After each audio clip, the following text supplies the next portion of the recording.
Hello. Is this working? Can I get a 5-5?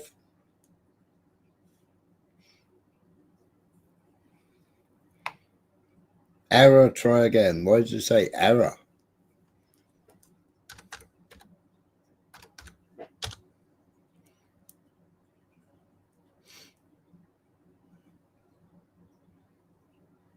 Oh, why didn't it like me saying oi oi Michael? Why didn't it like that? What's going on?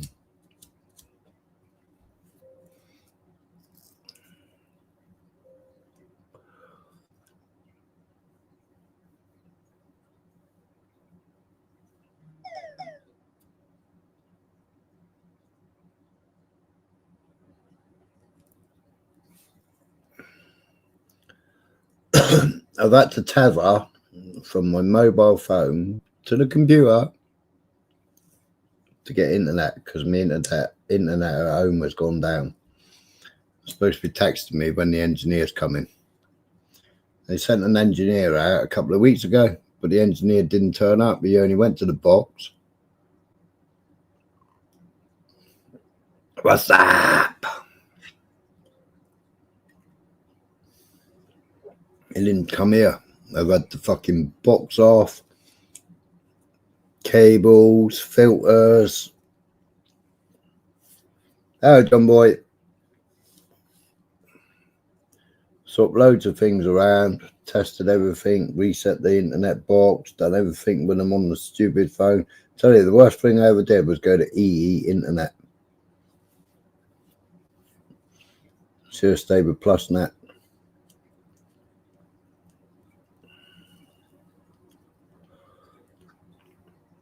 Oh, PlusNet is BT.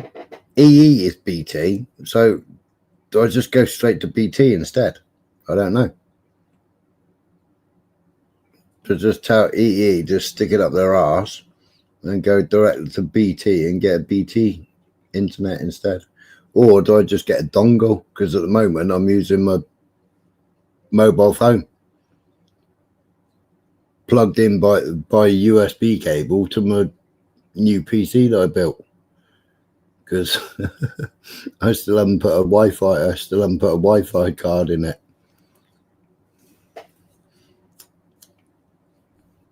And I've got a Wi-Fi dongle somewhere and I ain't got a clue where it is. I was going through boxes of stuff earlier on of all computer bits looking for it. Why I took it, went through 3 different towers earlier. Because I know at the workshop, one tower had a Wi-Fi dongle in it. Do you think I can find the bloody thing? No.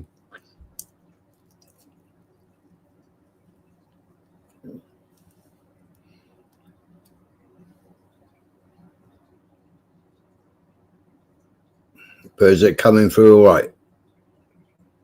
Is it working? I'll put a link out.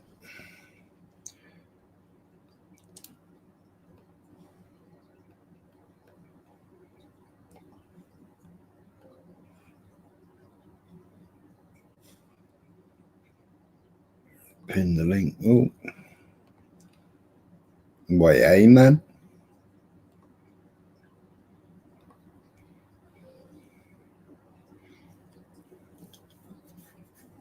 We even did a test. DBS, you're coming. DBS, you're coming, even in DBS. I got a couple of things to address. I'm in shock. In shock, I am.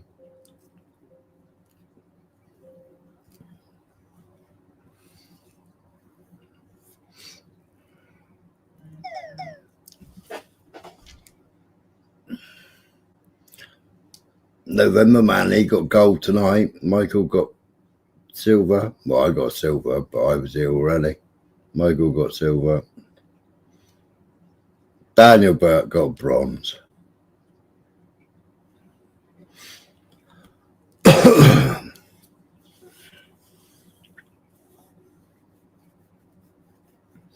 Wasn't scheduled or anything. I just decided to throw up a live to test to see whether this silly tethering works or not. Haven't seen anything on the tubes today. I've had people tell me things about the tubes.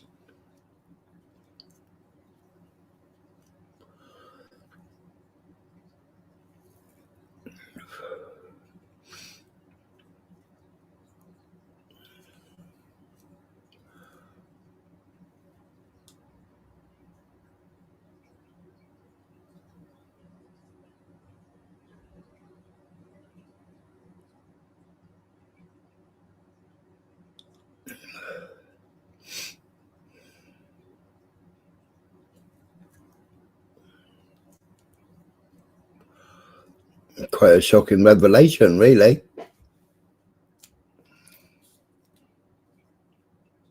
I'm completely confused. I am going to do Iran and Israel.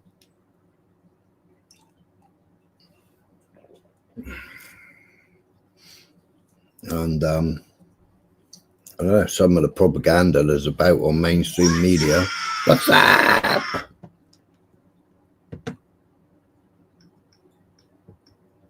And apparently they've just launched no,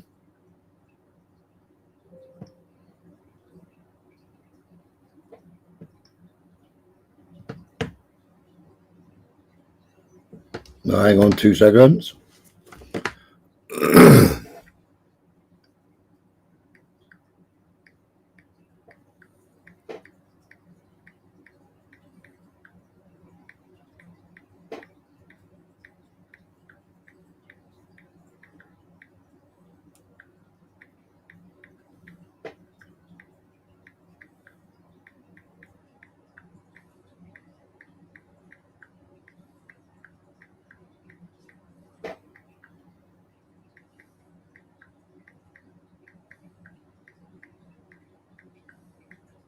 Talk much sales.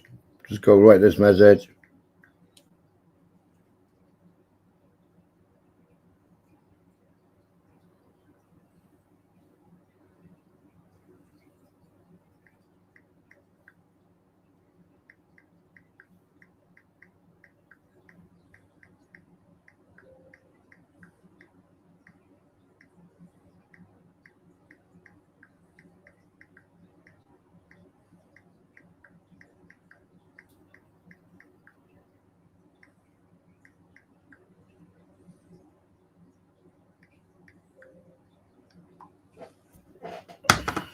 No time for tiddlywinks.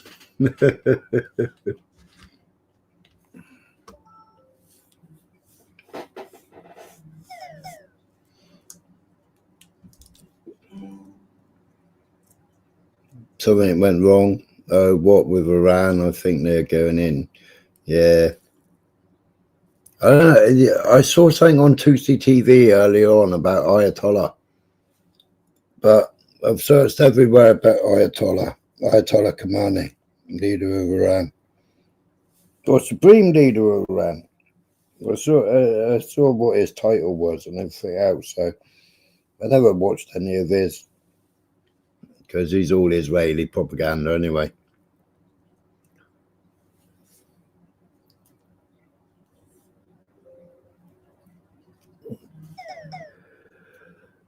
Well, he went to Israel, didn't he, and got circumcised, and then got 400,000 subscribers.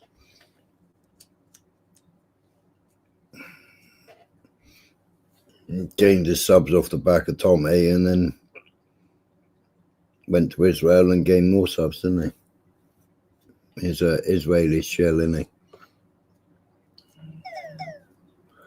But I've been going through like loads of people, like Vanessa Beeley, Eva Kareem, Slaven Yard, Warfare Analysis. I've been going through loads and loads and loads of stuff trying to find anything on Ayatollah. And the only thing I've come across is an article that was written today by the Economic Times. Double Down News hasn't come out with anything. Nobody's come out with anything. Unity News, they haven't come out with anything. Warfare Analysis, they ain't come out. Middle East Spectre, they haven't said anything.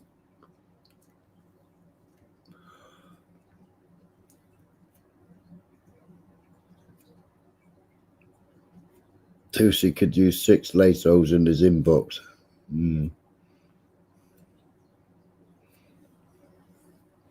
But one thing I want to address is this disturbing thing with Mongo and Moon. Apparently making claims. I mean, this is hearsay. I haven't heard it myself because when I recorded his live, there was something wrong with my settings in OBS, and it never got the sound. So it recorded all the video, but without any sound.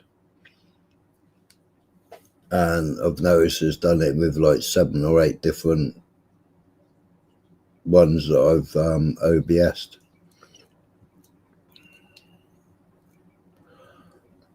But he reckons that he knows somebody that was in prison with me. Well, which prison was it then, Ron? Because I've been in 3 prisons. I was ghosted out to another prison after twatting a screw and strangling a screw. And I got ghosted out, and then I stayed in segregation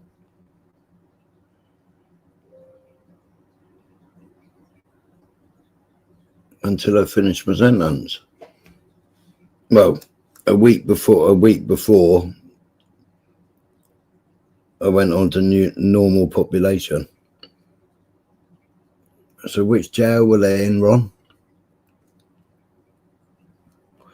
Saying I was a bitch in prison and I sold my ass. You dirty, horrible, fucking scummy cunt. I never sold my fucking ass.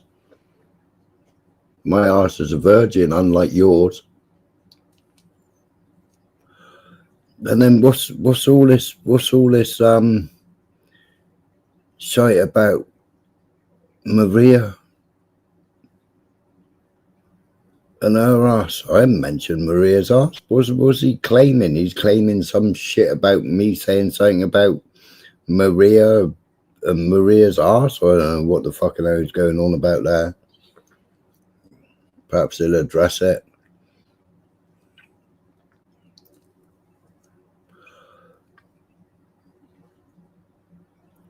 But I don't know.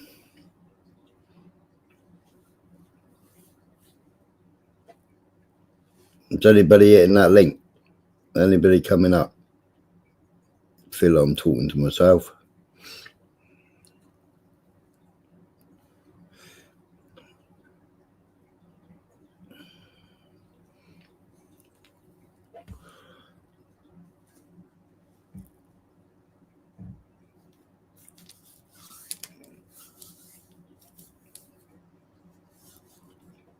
I don't know about low November, man. Is an outright lie. Outright lie. The live stream link ain't working. I don't know what you mean, Footoy. Smiler, the live stream link ain't working. Hiya, Aussie. How ain't it working? Which live stream link ain't working? People are here. Am I in the back? No, you're not in the back.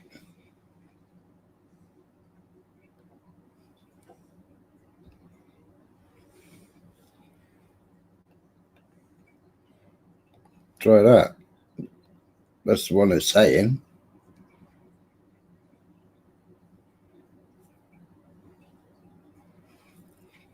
What happens if I hit the link? I'll try and hit the link from my phone.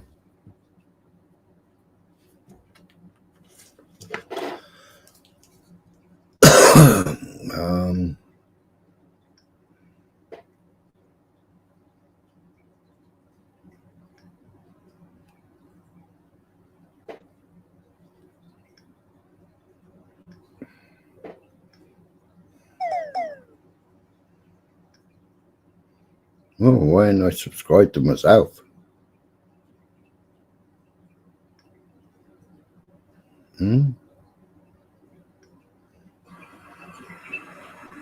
Right, name a fish tank. What's going on there then?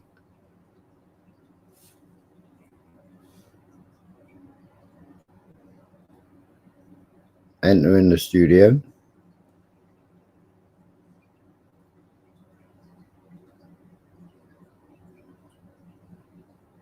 Continue. In the studio. You're backstage.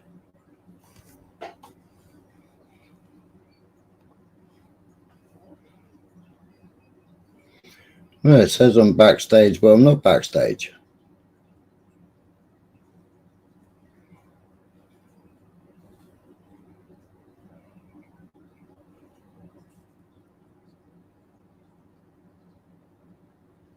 I ain't connected to my YouTube. What's going on?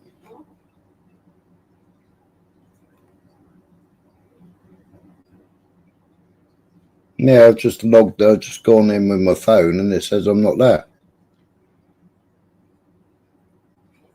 Stream settings. I'm watching the chat. I can see this. I can see YouTube Studio, and I can see StreamYards, but I can't see myself backstage. How come when I did a test earlier on? Right. What happens if I refresh it? I don't know. No, that's a different link up there, isn't it? Copy that one. What's going on here? What's that? That ends in PS6. What's this one? Paste that one.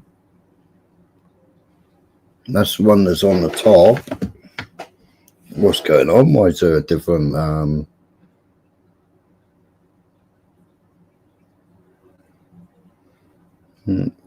try going on that one. Continuous smiler. Enter studio. Oh, look at that. Everybody's there now.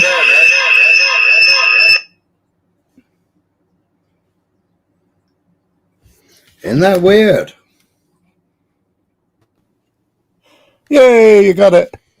Isn't that weird? How's it going, Smiler? I've had to take the link from the top. Yeah. Yeah, you do. Wow. Hello, guys. Yeah, Smiler.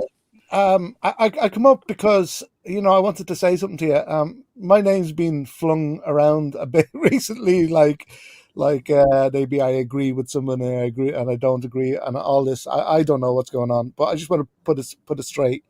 I've fallen out in the past with Master Ron.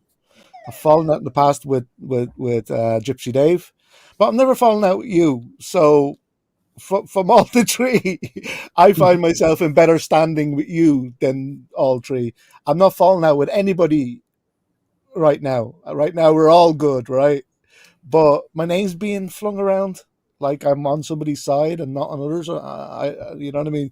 So I just wanted to put the facts straight. Yeah, I'm on nobody's side. I'm not falling out with anybody. I get on with Smiler. I've never had any problems with Smiler. So if anybody, I'd be more on the side of Smiler than anybody. Shouldn't worry about it, totally. Judging on history, Yeah. Going on the history. But right now, I ain't fighting with anybody. Good on you. I've never fell out of you. We've always had a laugh. Yeah.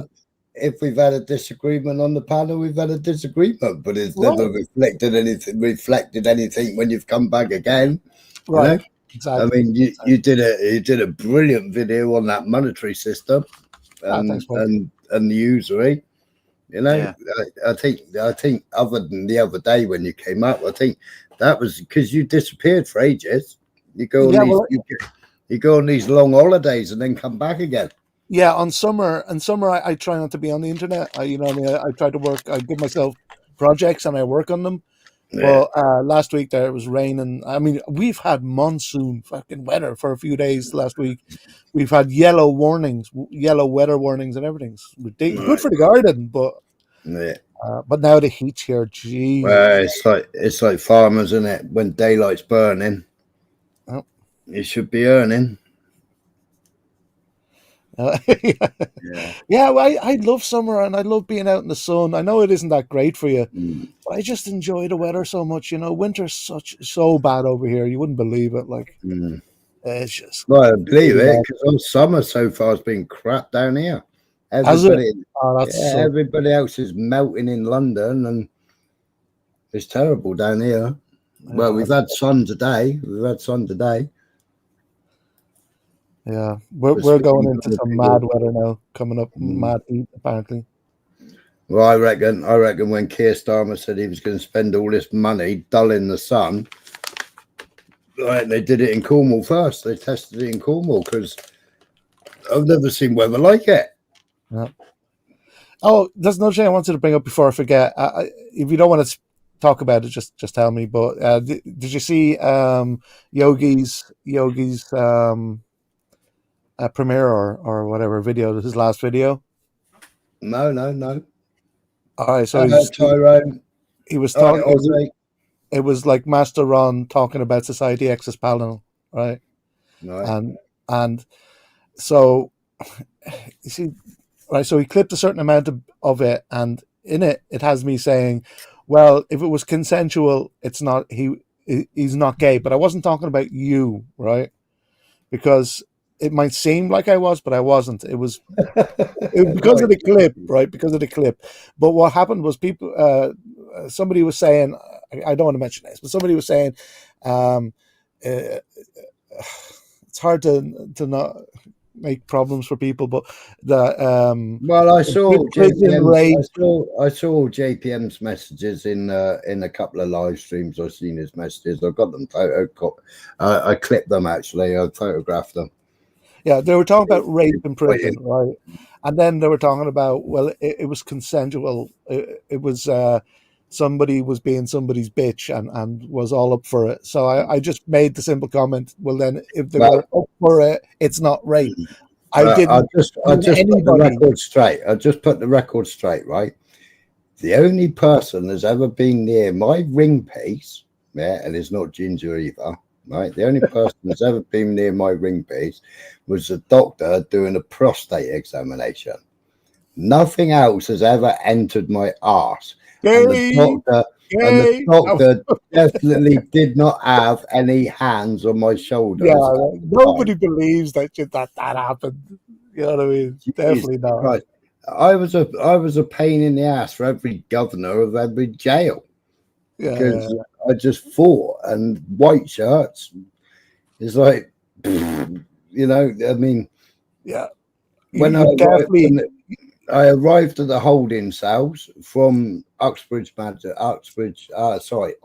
Crown Court. I went to Uxbridge Magistrates. I then went straight to remand. I went to holding cells before they dispersed you to different jails. Yeah, they dispersed me to Brixton. I arrived in Brixton. On remand, they fraggled me off on F-wing. When I got to Brixton, I hit 2 screws. Then all of a sudden, I never seen so many white shirts in all my life. And Brixton is old tunnels and old London stock, and is all painted grey. And all I had was these security lights because they hoisted me above their shoulders and ran with me. I was trussed up, right? I can remember a little short-ass little Pakistani man come in, right, and he like acted me. He gave me an injection, liquid cosh. Yeah, I don't know how long it was before I woke up, but when I woke up, I was in strips. I was in a strip suit, what they call a strip suit. I had cardboard furniture in the cell, and it was segregation. It was all cardboard. It was all made out of corrugated cardboard. And I spent 14 days in segregation with this little Pakistani doctor coming in every whip and flip, and I was in the corner of the cell, and they jump on me and he give me another injection. So I didn't volunteer for any Ligactyl injections. I didn't want to do no Ligactyl shuffle. And then I got taken up. Then I got taken out of that cell with a closeting chain on, handcuffs. with chains on, through to the waist, through to the feet, and I got taken up to the freeze on F-wing. And I was then given remand, which is red. So you get red jeans and a red t-shirt and a blue t-shirt because it was Brixton, and a red jumper. So, and I had my trainers. I then went up to a cell, and the guy that I was twoed up with looked like Grizzly Adams. And we went down it was meal time. We went down for the meal. I had my metal tray, a plastic mug for my coffee, and a plastic knife, fork and spoon, and a metal tray. And I thought it was Irish to have a metal tray. It was stainless steel. Went back up, and like, I didn't know what was going on. I didn't know I'd been ACAT'd, and like the hot plate servers, you know, when it came to like the food, you were like, the food was banged on until you stopped looking at them, and then you move down the line, and then you get to your pudding, and it was what we call duff, and it's sponge cake with jam on top, and then desiccated coconut on top of it. Right, so I had all my duff, didn't have no custard. Went back up to the cell, 2 screws, one in front, one behind, and my cellmate, because you were let out cell by cell to go down to the hot plate. All right, so I was in there, and then there'd been a brief conversation before we went down for the meal, because my watch is a tag here, and the cellmate, the pad mate, he wanted to buy my watch off of me for half ounce of tobacco, and I told him to get fucked. And he kept on repeating, "Is that a tag?" And I'm like, "Yeah." And he said, "I'll buy it off you." I've already told you, "No, I'm not buying." "Is that a tag?" "I want to buy it off you." "No, I've already told you." And he went on like that and went on like that. And he said, "Why have you been ACAT'd if you're remand?" Because obviously he was in blue stripes. So I was in the same colour as what your avatar headscarf is. I was in that colour, burgundy red, which is remand colours, back before you was allowed to all wear civilians. So anyway, when we went up for the meal, I was sitting up with a meal, right? And back then it was slopping out. You had a bucket, right?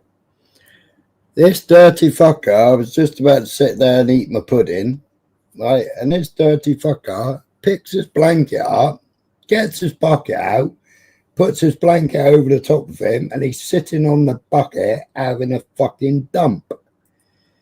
So with that, I took my duff off the tray, I put my duff on the fucking bed, and I beat him with the fucking stainless steel tray. And I beat the shit out of this twat for fucking taking a dump while I was eating. I then pressed the bell, the screw come up, and the fucking screw told me to fucking put my hands out to be fucking cuffed. They took me out of the cell. I was stood beside the cell door with other screws, and they were trying to sort out this fucking cellmate of mine. So then I got taken downstairs, and the screw was a senior officer of the landing. He was actually from Cornwall. He was actually from Red Roof. And he asked me whether I'd watched the rugby because Cornwall were playing at Twickenham. I said no, because I like got nicked and got remanded. And I got put on the hot plate cleaners. And he said if I fucking upset him or make him look stupid, he'll come down on me like a ton of bricks.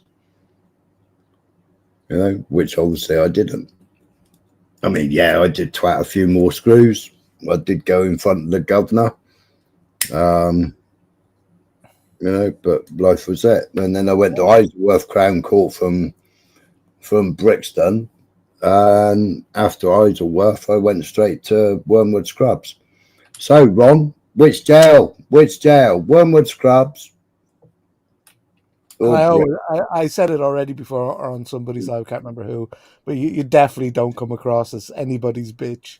I think I got the scars on my knuckles to fucking prove I'm nobody's fucking bitch. Anybody come anywhere near me, fucking hell. Yeah, people like that. When I was in the army, people like you're that. ex-army, aren't you? They used to get bounced down the fucking stairs and get a regimental bath, and then they fucking leave. That was in juniors, you know. That's why Niggy Burke don't like me, because I don't agree with allowing gays in the army. When they decided they could have gays in the army, it was the fucking end of the army, as far as I'm concerned. Why exactly? I don't see personally, I don't see the issue with it. But go on, let us know what's the issue. Maria, I've never been on the numbers.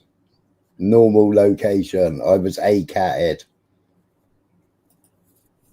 If I went to prison tomorrow, my local jail, Exeter Prison, can't keep me there. They have to move me on to a fucking another prison because I'm still fucking ACAT'd. My prison number carries ACAT reference on it. They haven't fucking decategorized me.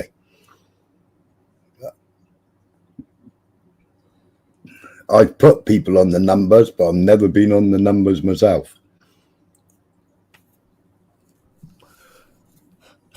Plastic African says he's got scars on his balls, man. You've got scars on your balls? Plastic African. Where'd you get them?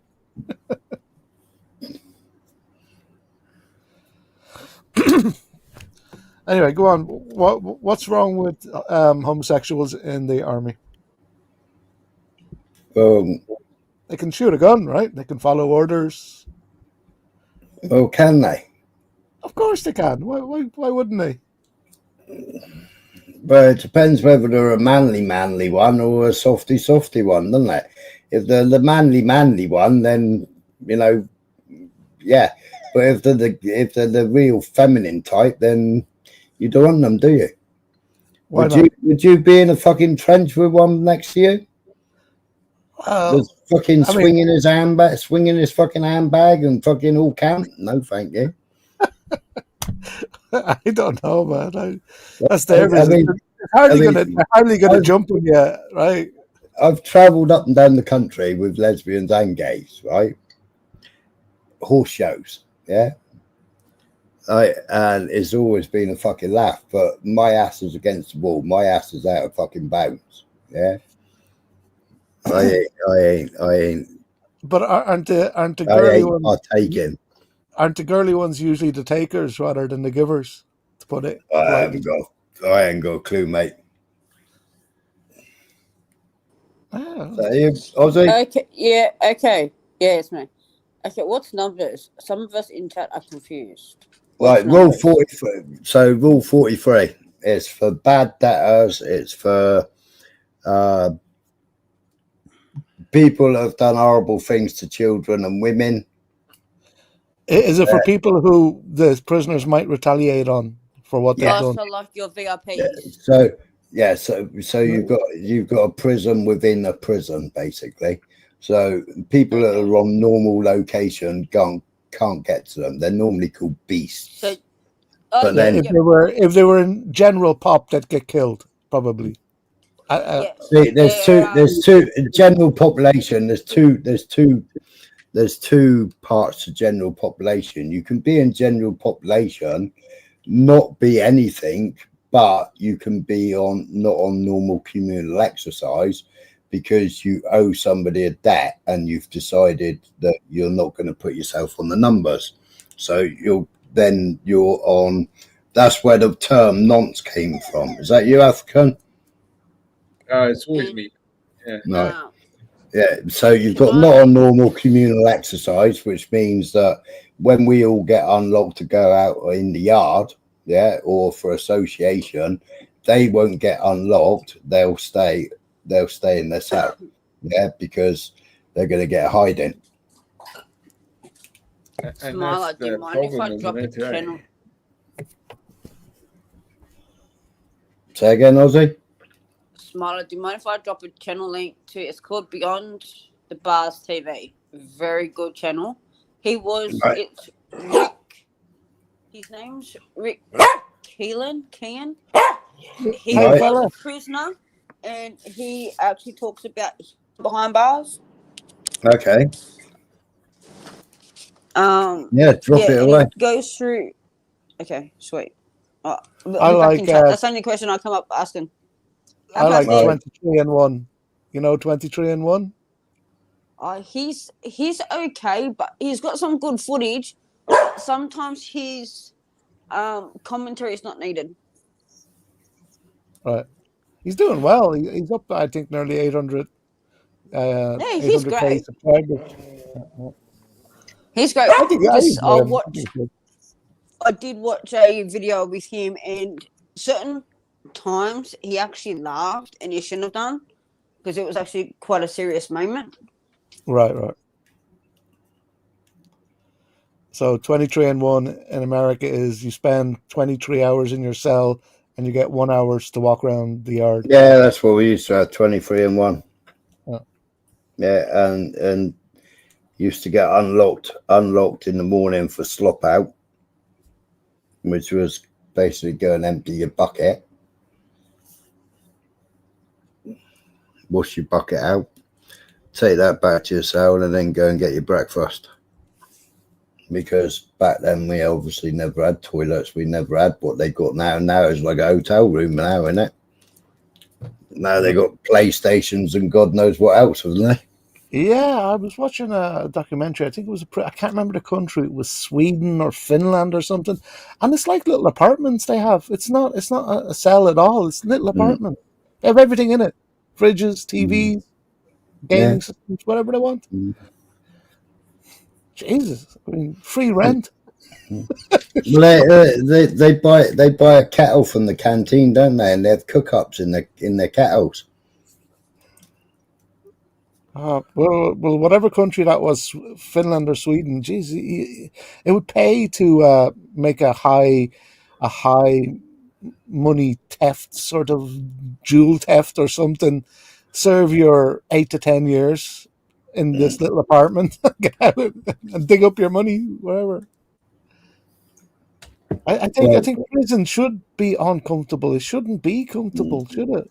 What's the point? Well, prison back in the day. I mean, prison back in the day was learning how they got caught, what they got caught, how they got caught, and what they got caught for, and how not to do it the way they did it last time. Right, that's what they say. Prison is a criminal school, criminal university.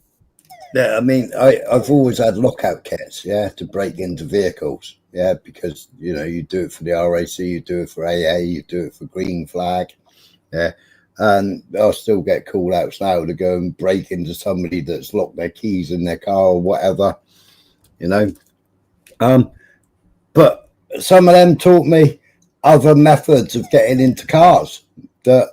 The books that we get given and the updates that we get given, because we get manufacturers updates, where the softest part of the car is or what wire to short out, etc., to open up the deadlocks. You get given that information, right? Which information, which ones you can use a laptop on and all kinds of crap, But these criminals, they'll tell you everything. I had one guy who used to, who I was banged up with. Yeah, he used to do hire cars. Yeah. Yeah, go ahead, Smiler. I don't know. African was going to say something, but he stopped. Well, you say there's people that sell you your data, huh? Yeah. You going in? No, not sell your data. No, you're conversing with them. You're conversing with them like an association or whatever, and you converse with them, and it's like, well, how did you get caught? I mean, this guy, he did multi-million-pound in hire cars, and what he was doing, he was nicking these hire cars, he'd go and rent them out with false documents. He would nick them and then he'd twin them and then he'd sell them. And he got caught for millions of pounds worth of hire cars. And he'd been doing it for years. But don't you think it's good on him because he exploited what he saw as an exploit? It is wrong, but he wasn't going out literally murdering. No, I'm not condemning him for how he does things. Yeah, they went into the yard at night, a secure compound at night, and they nicked all their hire cars.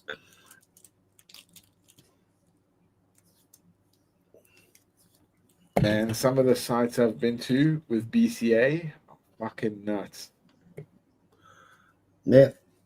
Yeah, the cars there that they have, some of that, I don't understand it in some ways. You know this, the market of the vehicle.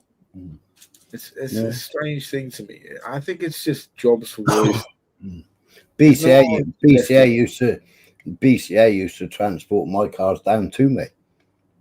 Or what when you bought enough of them? Yeah. So you had to buy 7 cars. So you had to make a load up or know somebody else in the area that was having cars at the same time. So you'd share a lorry. Yeah, Back in the day, it used to be like 285 quid for the lorry. Fucking hell, that's cheap. Yeah, it used to be 285 quid for the lorry. But that one is, I don't even know where you were driving them from. But yeah, I've seen it. From different auctions. I mean, have you been to that ports that they have in Britain? Some of the ports they run there, you know, where their vehicles come off and on. Yeah, Bristol. Yeah, Bristol. Yeah, Bristol's one. Yeah. I used to go to Westbury car auctions a lot. That's owned by BCA now. Mad, isn't it? Yeah. Like I don't get like the intuition of it. Like even where they keep it out in like fucking where is it, Corby, and out there, some of the lands there's just fucking miles of cars, bro, just sitting there. It's ridiculous. I'm still registered with Copart as well. But I think Copart are part of the broken one. Yeah, funny. accident damage stuff. Yeah, I'm still registered with Copart. Wow. Yeah. In order to buy, so you got to be registered with them to bid and buy. You know, and you see, true. You used to have to put a surety down, and back when I was starting getting into it, Gary Orr, GMO Cars. Gary Orr, he helped me with my surety because I used to do all this paintwork for him. Sick. And your job then, vehicles. Hey? Well, I said, is that some of the work you've done with vehicles, trading them? Yeah. Well, I know I've always known people with shops, with engineering, all that stuff. From all sorts, you know. I'm serious, you know. Yeah, but that's what you do, isn't it? That's what you do, isn't it? You do the turnstiles and metalwork, all that shit. Yeah. Make it right again, set it off, make a few bucks. Yeah, man, it works. No, I thought you built the show car, settings on the turntables, isn't it? Yeah. Mm-hmm. Yeah, but I know guys through that you know, the cars, clean them. Some of them make turbos, you know, and all that shit. Pronouns, fuck your pronouns. Fucking off. That's my pronouns. Right. Do you like the fact that the news has come out of 467? Hey? 467. 460. Yeah, you ever heard of it? 467. No. Okay, it means 4% of the rapes that have happened in Britain for the last like 30, 40 years are 4% of a populace. All right. Yeah. That's what the lady has said. Oh, who's put that out? Well, sorry guys, I have to pop off. Thanks for having me up, Smiler. Yeah, to say a bit. Good luck to you guys. See you, you toy.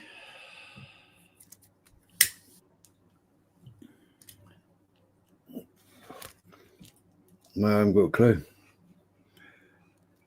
Is it titled 467, is it? No, it's the rape gangs that have happened. They're Yeah, saying but that the numbers work out that 4% of the populace are accounting for something like 67% of all rapes and pedophilia.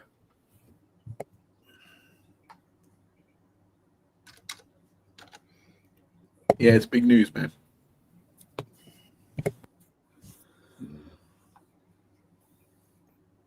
who's put it out there? I think the lady that's made the report, you must have heard of her. No? Is it the one that they knighted that went against Labour? The one that was before Tommy Robinson? Is it her? The one that did the one that did all the reports? Baroness Casey has come up with it. Yeah, Baroness Casey. Yeah. A very brave woman. The Casey report. Yeah. Because Casey was on it way before Tommy Robinson was on it. Yeah, I know. Yeah, but it still vindicates Tommy Robinson now, doesn't it?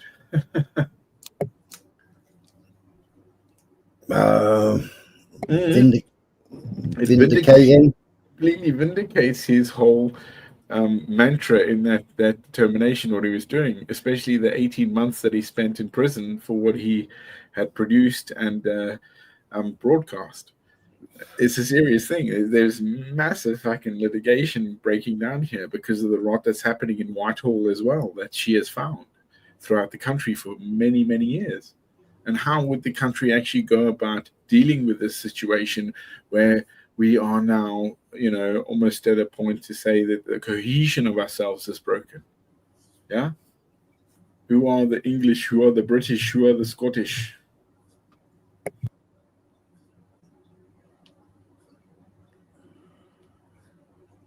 I don't know. That went right over my head.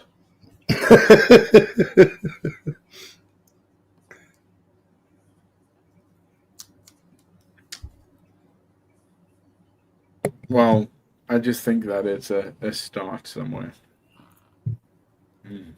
Well, the Baroness Casey report's been out for what, 12 months, 14 months? No, one came out yesterday, dude. Read the news. Oh, another one came out, did it? Yeah. Her first.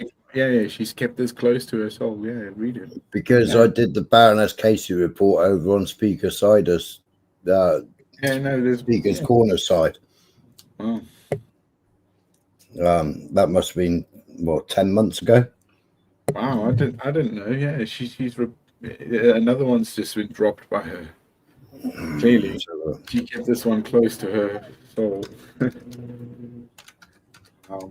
This woman, respect. What a brave one.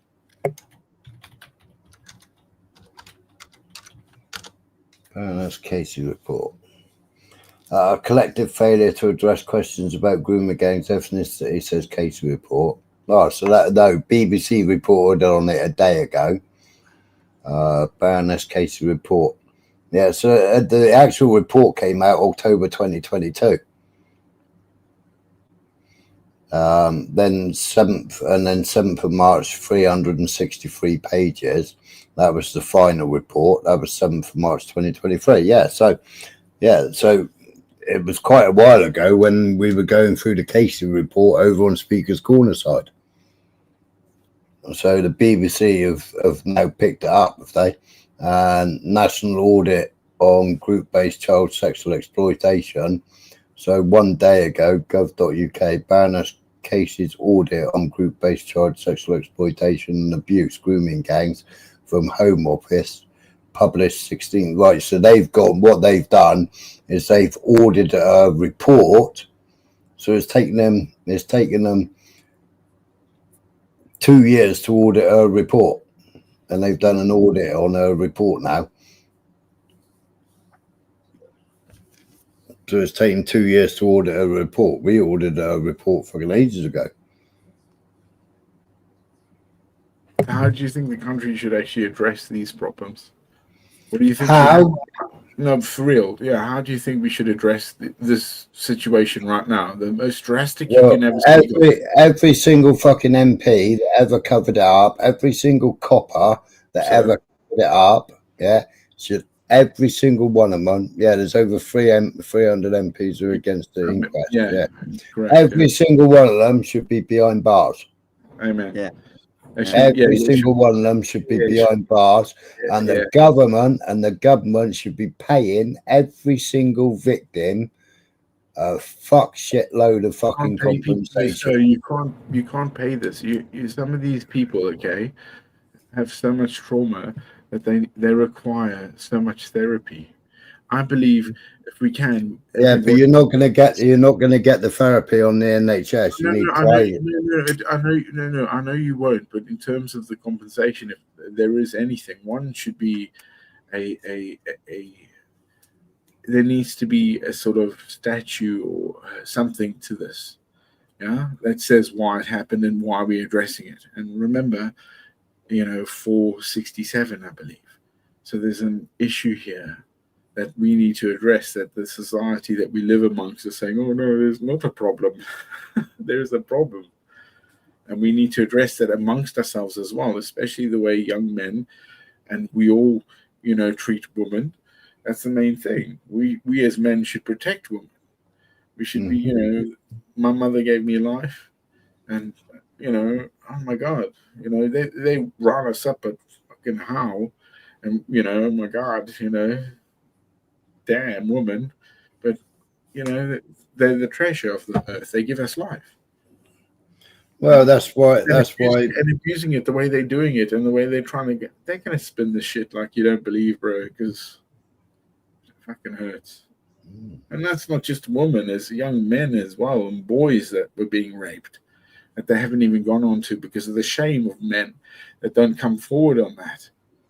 And that's what I mean. I know, man. This shit, it's fucked up, man. So society as a whole, we need to come, bang. This is what fucking Britain is. This is what we dictate that happens. Get the fuck out. Done. And then start fucking working. Well, you got all these NGOs, which I think all these NGOs that are in France and everywhere else are helping them get to England. Even the Israelis, when they kicked out all the Eritreans, right? Right, they asked them where they wanted to go. I've done live stream after live stream about it, right? Now, they tell them how to get the Nectar card. They tell them how to get their free mobile phone or their free tablet or their free computer. They tell them everything, yeah? Why aren't they giving them a list, yeah? Why aren't they saying it's fucking illegal to have sex with a child in this country? It's illegal to fucking rape a woman in this country. Why haven't they got that on all their fucking little pamphlets that they print out and give to all these fucking immigrants? Yeah, why haven't they got that on the paperwork? Why aren't they educating them while they're in the camps? So for years, the whole thing about the West as well has been collectively downgraded. Hey up, Beyonce. I'm not going to suck eggs here. And hey up, Spike. Sorry. That's all right, carry on. No, I'm not going to suck eggs here, bro. It goes down to the whole thing is, what's foundational acceptance that we have. And we're accepting this into our nation for what they think they know and do. And even like you were saying with these NGOs or these shit libs or whatever you want to say, Marxists or whatever the fuck they want to be, the downgrade of our society, the Western Foundation is in their hands, and they don't know what they do. Maybe they do.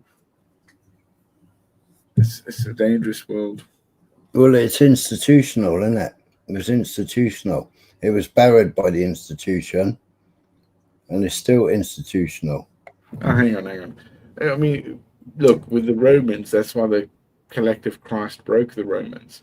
Even if you will go to why Marxism exists, because you can't take away all those workers' rights, right? I mean, come on, these guys are nothing like the Reformations or the feudal times that we had here.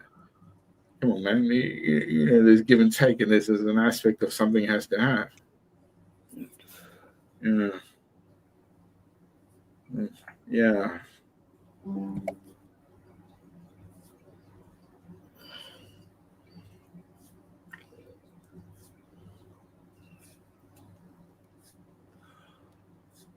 Don't know. So you reckon Tehran is going to be like pounded soon? Well, no, the first waves are coming in. This is Tel Aviv. Tel Aviv. The first wave of tonight's bombings have started in Tel Aviv tonight.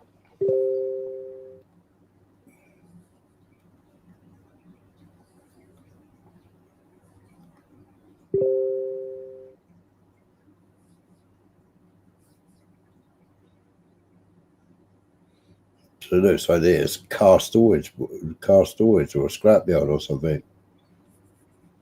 Do you guys know the series Sharp? Yes. Do you remember, like in Sharp, they used those weird sort of rocket things? They were all over the place. Madness. God, it's a long time since I watched it. Well, nevertheless, I mean, when they say precision strikes, do they reckon they're doing precision or they're just launching like a volley? No, because they're guided, aren't they? Some are laser guided, some are GPS, and I mean the FAD system. The Iranians actually hacked the American FAD system. They hacked the system, and you actually saw the FAD system that was supposed to be taking out the Iranian bombs. Yeah, and the FAD was actually launching and turning back on itself and blew the FAD up itself. Where's my saved? Is that what happened? Yeah, I'll show you the video. They were trying to spin it as was a misfire. Weird. I didn't know that. Well, they're trying to spin it. This is Al Jazeera, so they're trying to spin it as a mislaunch, but Israelis have come out and said that they hacked all the systems. So this is another proxy, correct? If you will. Because Iran has been supplying Russia, right? And North Korea for how many years? Correct.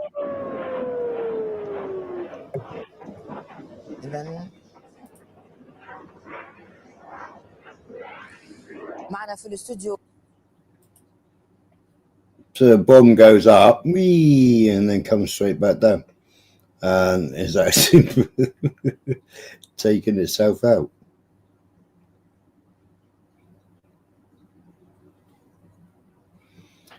But Russia's been supplying Iran.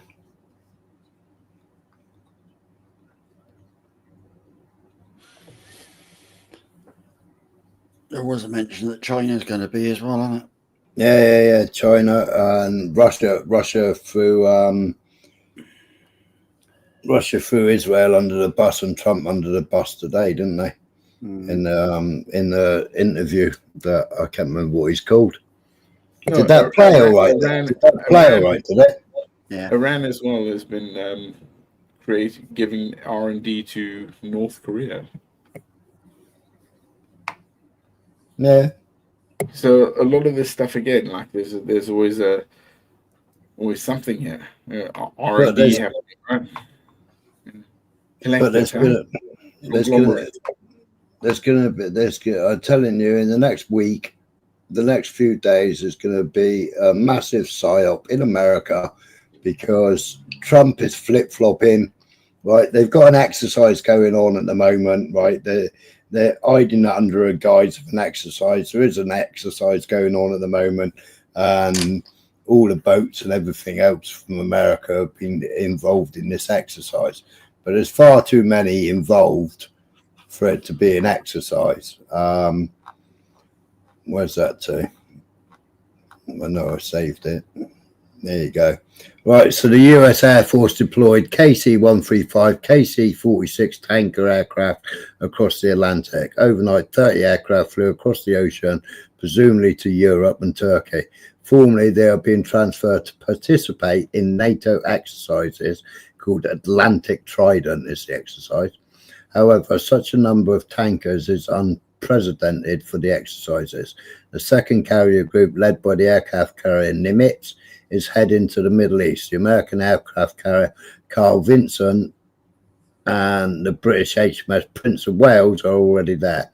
At the Diego Garcia base in the Indian Ocean, the Americans are keeping B-52 strategic bombers in full steam, and then it runs out because. And of course, the B2s will be up there as well. Yeah. So carrying the bunker busters. Yeah. So, yeah, what are they tipped with though? Because they're like needles that go through the earth, don't they? That's how they hit so hard. What are they tipped with? What do you reckon? Uranium, plutonium? What are well, imagine it'd be uranium like our storm shadows, wouldn't it? I know these things aren't launched. These things are dropped. These things are bunker busters from a very high height and dropped like a needle. Yeah. It literally goes into the earth like 200 fucking feet, and then goes. That thing fucking shakes any void on the earth underneath like 500 foot. Anything underneath that will collapse. It'll break it. If they know there's a tunnel there, bro, you're fucked. Actually, high-grade reinforced steel casing. I don't know. I mean, the Americans are the only ones that have this, and that's what That's it. Well, they're a thermobaric warhead. No, they're not a thermobaric at all. No, they are. They are thermobaric. I'm looking at it now. They don't go. They actually drill into the earth, so they're so heavy and so fast. But the point that it goes in, it sinks in like almost 200. They say 200 feet of hardened concrete, sort of that shit. It'll go 200 feet in there.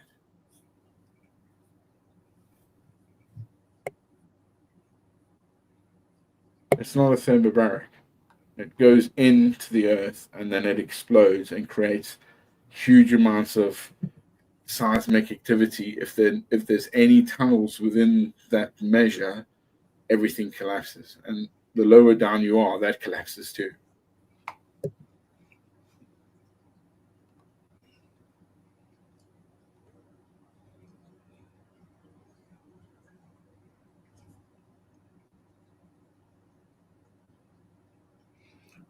So the BLU bomb live unit, as with other bunker busters, is intended to penetrate concrete shelters and other hardened structures before exploding. In addition to US, is part of the armament of US forces: Australia, Belgium, Canada, Denmark, France, Germany, Italy, Israel, Netherlands, Norway, Pakistan, Saudi Arabia, United Kingdom, and United Arab Emirates have all got them. A steel casting about 1 inch, 25 mil thick. Its warhead is filled with 550 pounds or 250 kilograms. It has mechanical electrical delay action. And then there's the variants, which is the BLU 118, which is thermobaric. It has an explosive filler variation. So there's like four types. There's 4 types of. You've got JDAM and Paveway. There's like 4 types of BLUs. Yeah, some have got delayed fuses as well, where they actually penetrate first before actually going off, don't they? Yeah, and then you've got the super penetrator, the BL13. Is it the GBU 57A and B? Right. No, you got the GBU 15, GBU 24, GBU 27, and you got the AGM 130. I'm looking at the GBU 57A/B. At that. No, I've got 10, 15, 24, 27, 130, 31, 31, 15, 24, 27, 130, 15, 24, 130. They're all thermobaric. And then you've got a GBU 28 and 37.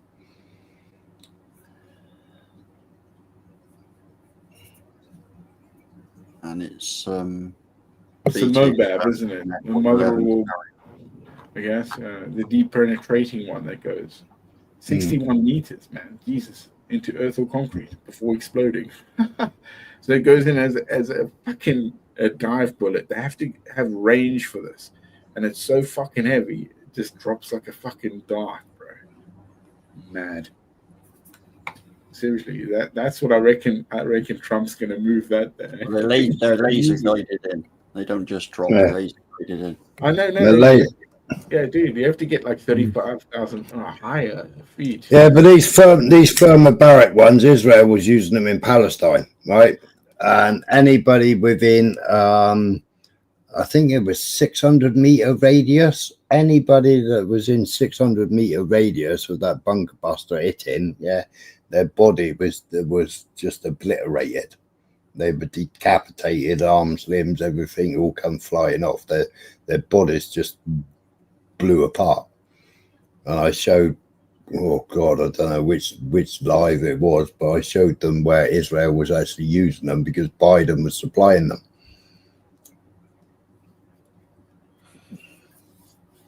When you say bunker busters, in where were they using them? In Palestine, because they'd run out of other bombs. No, what on buildings? Yeah. For fuck's sakes, really? Yeah, that was where they were taking out large waves, and then no, I mean, come on, I'm not designed What? for that. You wouldn't, nah. That's what they were using them for. I've played the videos on here before.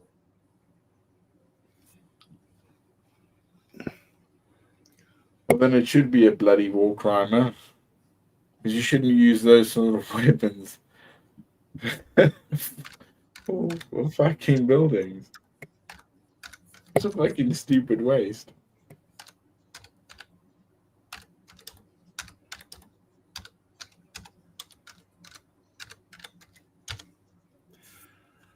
Weird situation is ongoing across the region.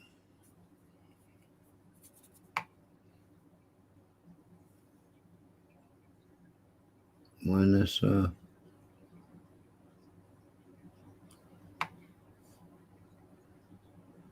What does he mean by that 2 mile down? Ready? What do you mean, bro?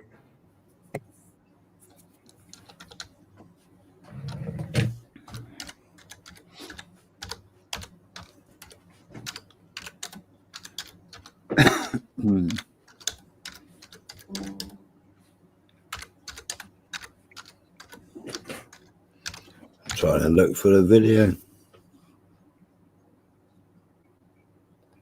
I like it. It's hot tonight, bro. DBS.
You got me beat, bright.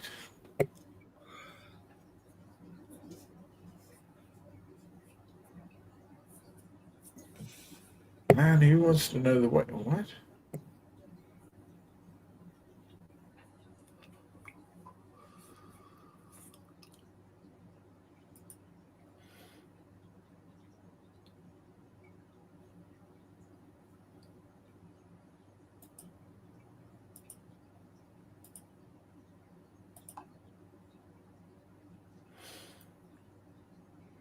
You've gone silent speaking. Who, me? Yeah. No, I ain't speaking. Oh. I was looking. I'm reading. trying to work out. I'm trying to work out which one it was. So I had the where Biden shipped because they were running out of ammunition. Yeah.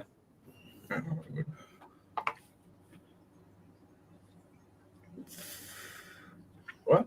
Um, Who's running out of ammunition? What? well, they were running out of ammunition to send to Israel.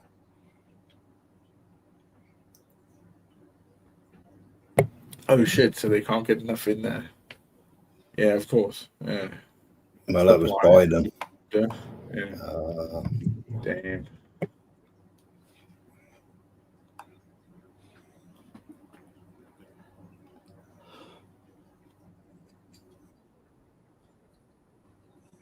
What? Because he left half the fucking ammunition in the hands of the Taliban, didn't he? yeah.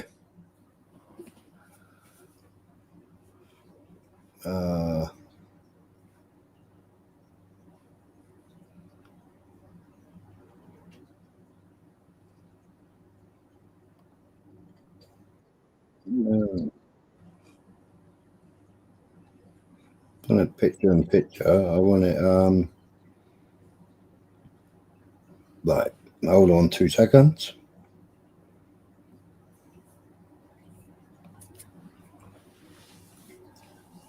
Hold on 2 seconds. Let's move that to there. Move that to that screen now. Yeah. Minimize that a minute. Much better. Open that.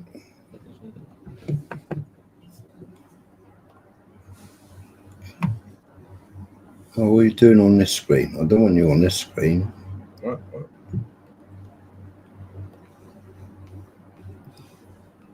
On you on that screen. Ah, that's right. I'm just recording. So a minute to play. Record. A liberation is near, like that. Nobody wins in a war. I bet a war clears the air. It's supposed to happen is that you can see it like, come on, 100 years later, fuck yeah, almost there. Fucking makes sense, doesn't it? Like, what do they say? It's all cycles, constant.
Just 2 weeks. Yeah, bright. I always thought that actually I should have had that Bollywood. I thought it'd be great. I get over to Bollywood with my Indian friends, and I do like a kind of dance as for India. That'd be hilarious. I could do it. I reckon. Could get that money behind me and get me out there and do it like a ducka ducka dance. Learn some Dariwala. Oh, Dariwala. I believe it is.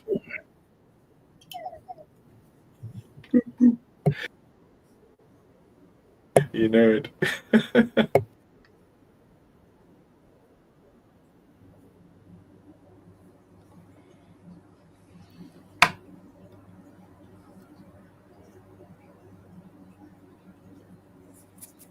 Whoa, where have you put my video?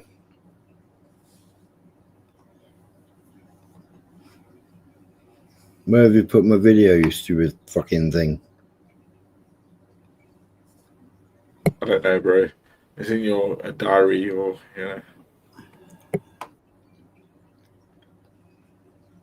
directory system. Yeah, I just recorded it and it's fucking. Oh, hang on. 2 minutes. It takes 2 minutes. It's a 2-minute video. Okay. I hope it's good.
I was just thinking about this, Peggy, and I think November is where, and I always think of who started or where it came from.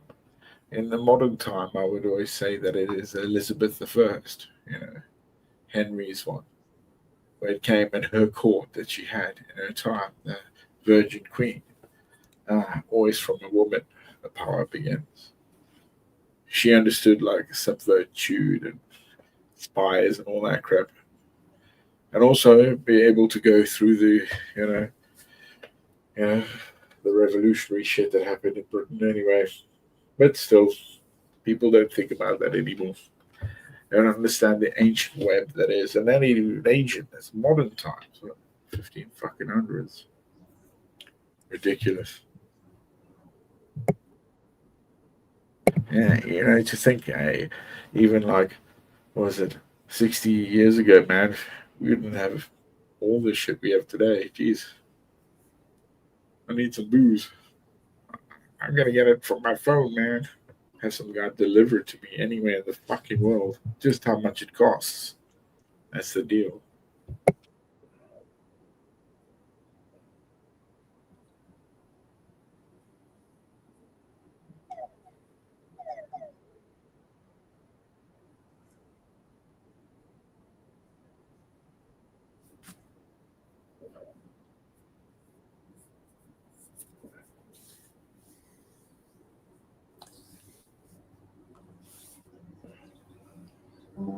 Right, edit more. Edit more. Thank you. Just another 2 minutes, people.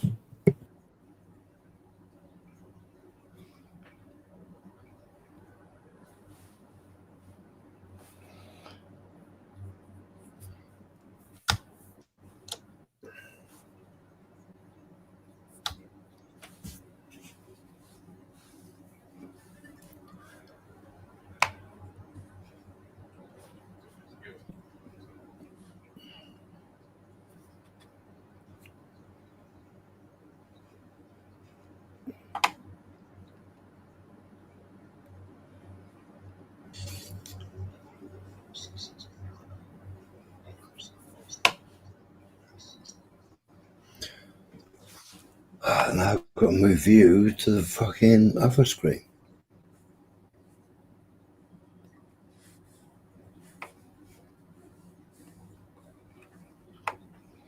Right, I said just now, didn't I? Yeah. And it's bizarre because I've said it.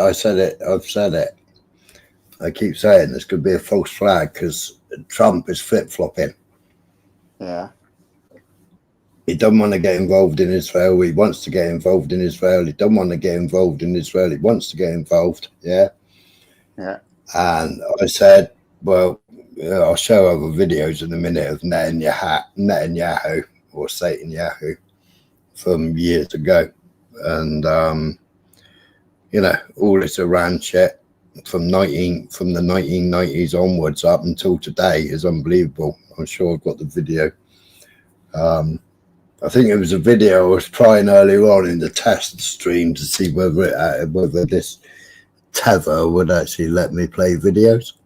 So somebody sent me this today. I don't know how long ago they've had it, but somebody sent me this today. So it's basically saying what I was saying. You know, we had 9/11, we had the dancing Iranian, you know, dancing Israelis, you know, before, you know, they were sitting there in their vans, in their furniture removal vans, waiting for Twin Towers, yeah, so that they could then start free wars, yeah. Yeah. So this he sent me this. Somebody sent me this earlier, yeah, and it's from Q.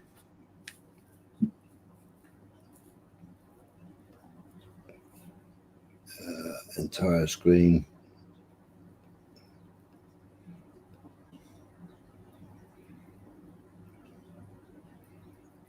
Is it there? There it is.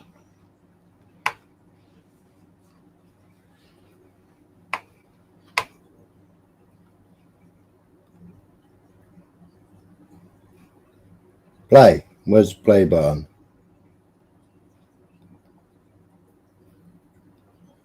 I hope it's good. When it playing?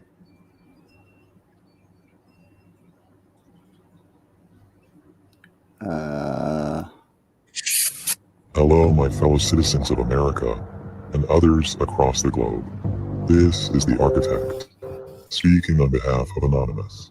17 days remain until we release everything. But first, there's something we feel the need to bring to light now. It may not be able to wait. This is not a drill. This is not speculation. This is a warning based on extremely reliable intelligence. We have acquired verified information that a major attack is being planned on domestic soil. It will be brutal, it will be visible, and it will be blamed on a foreign faction, one from the Middle East. But that is a lie. The operation is a false flag, orchestrated not by a foreign enemy, but by an elite shadow alliance with a nation that poses as our greatest ally, but instead is a hyper-militarized power with deep influence through sexual blackmail in our Epstein Island. Yeah.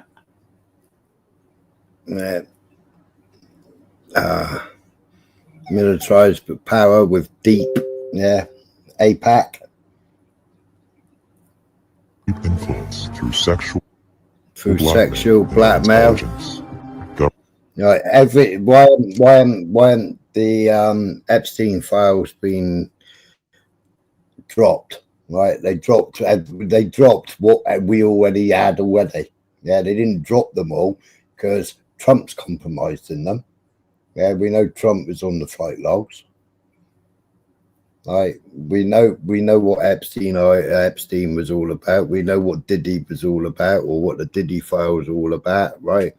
And it's all about the, you know, all the deep state, you know, all the people in power, all been compromised and compromised by a certain Mossad, you know, a certain Israeli faction, you know, to get up and do what get up and do what we want you to do, or else. Yeah, we saw the dancing Israelis. We saw the 9/11 fiasco. Right, I've showed the documentaries on here. I've showed other stuff on here about it before. You know, and I believe because Trump's flip-flopping, I believe there is going to be either a false flag in the UK or there's going to be a false flag in America. Definitely going to be a false flag, and it's going to be blamed on Iran. Right, Netanyahu's already tried to blame Iran for the three attempted murders on Trump. You know, they've already said it was Iran that tried to kill Trump. You know, Netanyahu, no evidence whatsoever. You know, we know it was CIA backed. We know that each time the FBI and the CIA have been involved with each person. Government and media sectors. I was just thinking about this. There you go.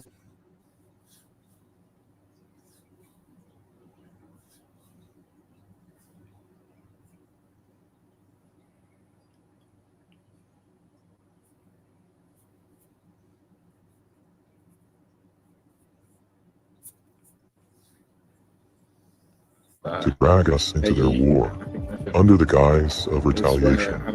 But the real motive isn't just. Hey? I ain't saying shit. Right, I'm listening. No, I'll play it. Yeah. What about that? Yeah. What is that? What is that? First, there's something we feel we need to bring to light. It may not be able to wait. This is not a drill. This is not speculation. This is a warning based on extremely reliable intelligence. We have acquired verified information that a major attack is being planned on domestic soil. It will be brutal, it will be visible, and it will be blamed on a foreign faction, one from the Middle East. But that is a lie.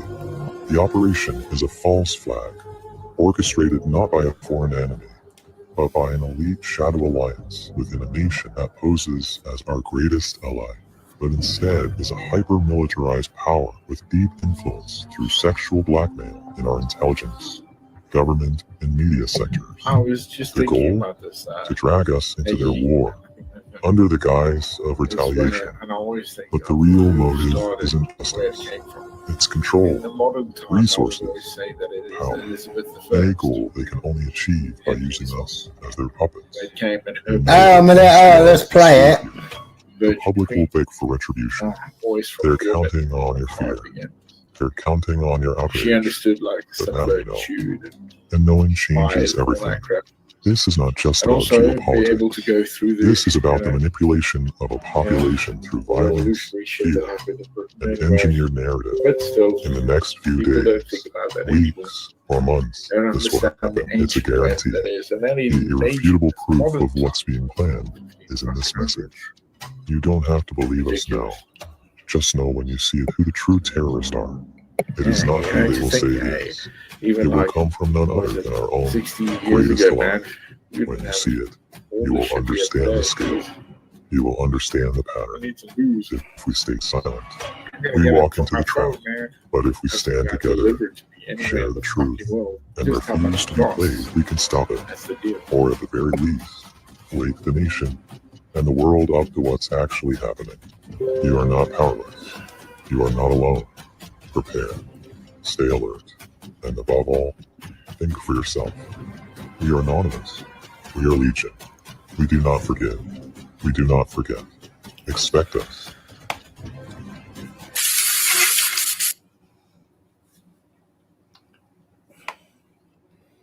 I recorded that with you speaking all over it because I never muted my mic.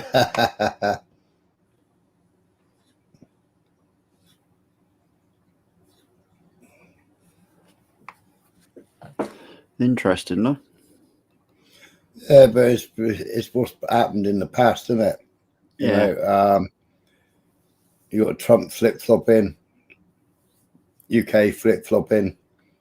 Yeah, what's he called, having beers with fucking Carney watching some hockey match. Yeah. Starmer.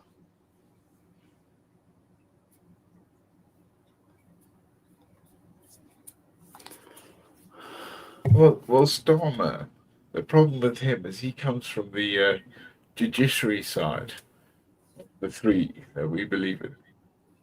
And the problem with Starmer is that he was a Tory at first and then became a Labour because he wasn't getting up there as a member. You know that. Yeah.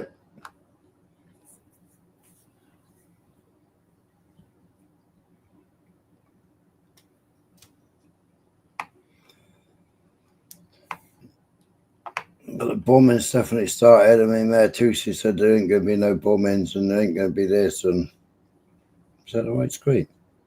Yeah, it's the right screen. Oh, no volume.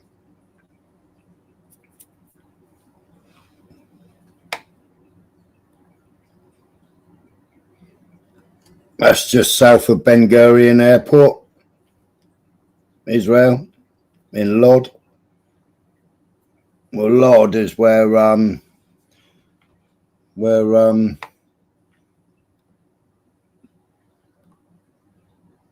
St. George, part of his body is in Lod. Hello, Mr. Doon. All right, Paul. Oh, what was I was listening to a clip earlier on, Mr. Doon. Mr. You was getting a bad rep. Saying that apparently you've got loads of fucking cloned accounts, apparently. How do they reckon that?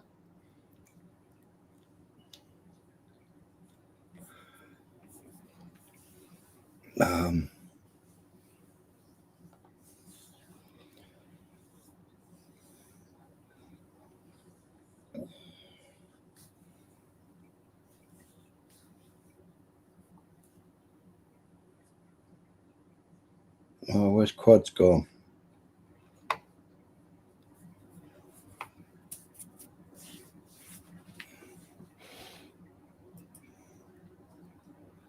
Right, where's Trump? Where's that video that I was going to share? Yeah. Where's she gone?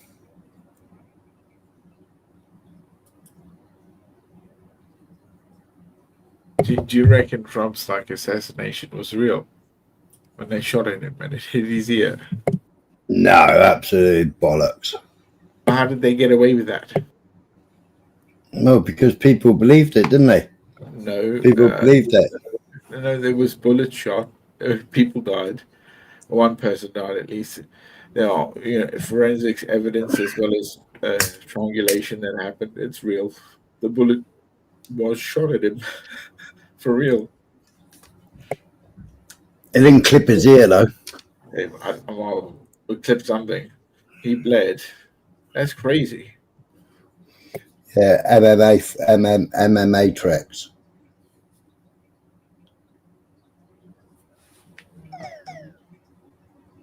Yeah, I reckon so as well, Paul. Who did that in their history? It was one of the presidents that did that to me. Trump drops blank papers. What was that? The Epstein Island ones where they redacted everything on it, all the stuff that we already had and the flight logs that we already had, and the images and everything else that were already out there. And then they get the was it 4 or 5 people that they shared the folders with, the files with, the posh folders. It was a laugh. It was a laughing stock. What's it called? Copyright disclaimer under Section 107 of the Copyright Act 1976. Allowance is made for fair use for purposes such as criticism, comment, news reporting, scholarship, and research. Fair use is a use permitted by copyright statute that might otherwise be infringing. Non-profit, educational, or personal use tips the balance in favor of fair use. Copyright disclaimer under Section 107 of the Copyright Act 1976. Allowance is made for fair use for purposes such. I think this is the right video. I'm hoping it's the right video.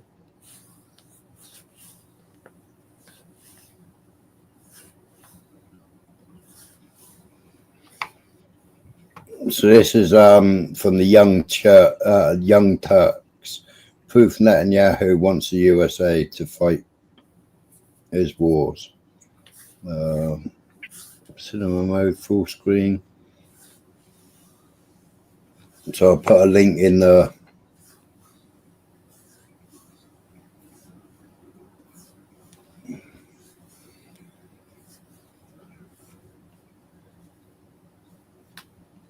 video.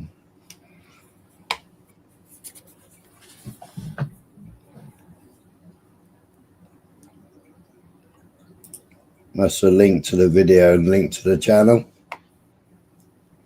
So I'll be stopping this and starting it. Let me know if it plays.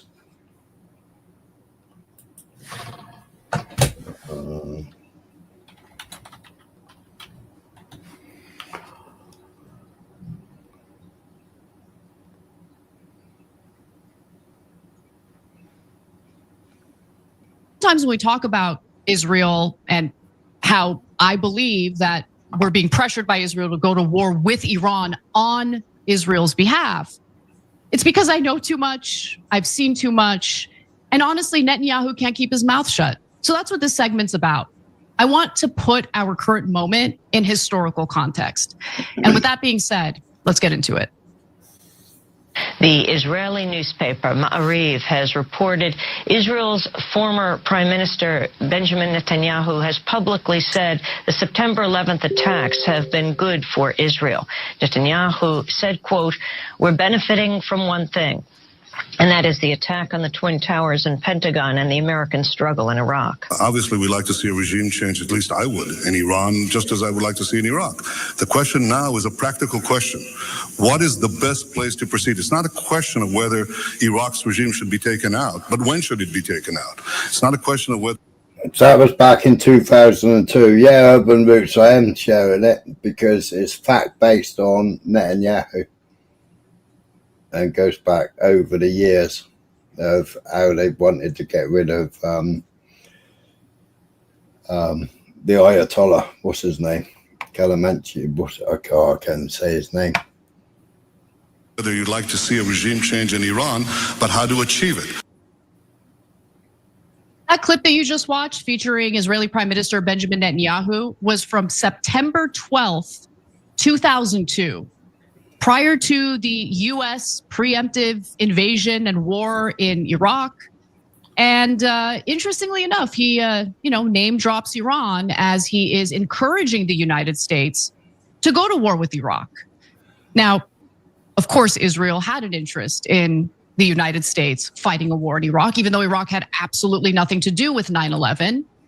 And what we should do, and what I really wish our political class would be willing to do, but they're all too corrupt to do it, is maybe consider the mistakes that were made in the lead up to the preemptive war in Iraq and how we were being goaded by the likes of Benjamin Netanyahu to do that invasion based on a false premise.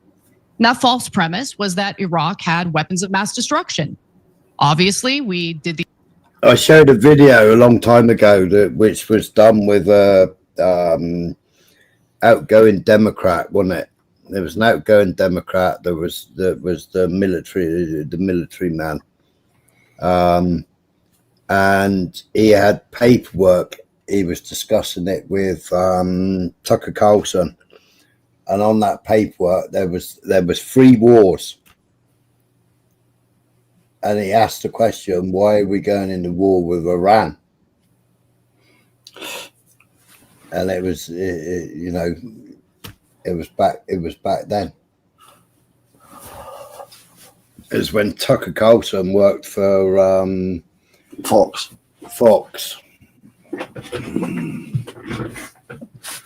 And everybody was confused why. And it's because they want a coup d'etat in Iran ever since Ayatollah killed Khomeini. Yeah. Don't pronounce the K. It's Khomeini. The invasion, it was a complete and utter disaster. There were no weapons of mass destruction. And of course, everyone should be asking, why the hell did we invade a country that had absolutely nothing to do with 9/11 and really posed no threat to US national security, especially because they did not have weapons of mass destruction? Now, the fact that they didn't have those weapons didn't stop Netanyahu from lying to the American people and the American government. And when the US finally invaded Iraq in 2003, do you think the IDF joined us in that war? No, they sat back. They watched, they enjoyed, as over 4,000 American soldiers died, as hundreds of thousands of Iraqi civilians died. So now we're thinking about a potential war with Iran. Does Iran pose a national security threat to the United States? No, they don't. Does Iran pose a national security risk or threat to Israel? Yeah, they do. If Israel wants to fight that war, they should fight that war, but Israel doesn't want to fight that war. They want you or your kids to fight that war. They want you or your kids or your family members to pay for that war. And that's a super strong statement to make, I get it. Until you actually look into the history and the decades of statements and lies that have been uttered by Benjamin Netanyahu, the current prime minister of Israel. So let's get into that. Israel's current prime minister, Benjamin Netanyahu, has been pressuring the United States to fight its wars in the Middle East for decades. Okay, so in every instance that I'm going to show you, he lies and fearmongers about Israel's enemies allegedly developing nuclear bombs or having weapons of mass destruction. And if you're wondering where the Bush administration got that idea, who planted the seed that Iraq had weapons of mass destruction, look no further than Netanyahu, who as early as December of 1990 was already spreading lies about the threat of these Middle Eastern countries. So here he is, this is December of 1990 on the Today Show. Let's see what he had to say. I think I've stated our policy, and I think it's very much your policy. That is, the question is really, how do we ensure that these weapons of destruction, these missiles, these chemical weapons, the nuclear program that is fast accelerating in Iraq, that these do not pose a threat in the aftermath of the crisis, assuming it gets out of Kuwait. This is an issue for the entire international community. Saddam Hussein did not have possession of chemical weapons. He did not have possession of weapons of mass destruction. He was not developing a nuclear bomb. That was a lie. And just think about the timing here. This is in December of 1990. Okay, so you have Netanyahu already going to work. All right, how do we manufacture consent for war in Iraq? Not a war that we Israelis want to fight, but we want to get Americans to fight it for us. So he began planting that seed, but it didn't take long for Netanyahu to use the same fear-mongering tactics when it came to Iran. Here he is in his first address of a joint session of Congress. This is in July 10th of 1996. I was just 10 years old when he addressed a joint session of Congress in order to drum up support for a war. Let's take a look at that. The most dangerous of these regimes is Iran, that has wed a cruel despotism to a fanatic militancy. If this regime or its despotic neighbor Iraq were to acquire nuclear weapons, this could presage catastrophic consequences, not only for my country and not only for the Middle East, but for all of mankind. Only the United States can lead this vital international effort to stop the nuclearization of terrorist states. But the deadline for attaining this goal is getting extremely close. The deadline is getting extremely close. Bro, it's 1996. What are you talking about? In 1996, you have Benjamin Netanyahu saying, oh, weapon of mass destruction, a nuclear bomb is right around the corner. We must do something about it. We need regime change. US, invade. Spill your blood. Use your treasure. We're going to sit back and watch you do it. We're not.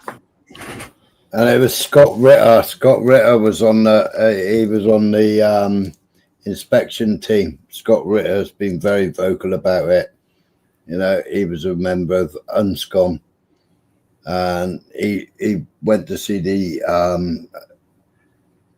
disarmament of weapons of mass destruction, and there was none, and they taped everything up, and they went out there 2 years later or whatever, and everything was all still as it was as they left it. Scott Ritter's a predator. Have you got anything to back that up, Urban?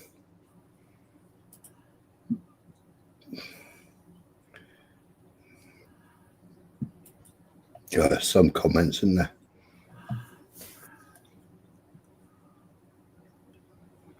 He hates America because we don't tolerate his type. Well, he served for 7 years, didn't he? Google it, he's convicted. Well, drop it in the link.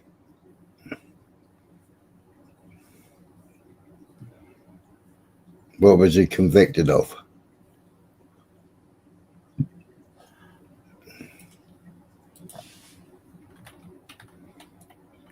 A predator.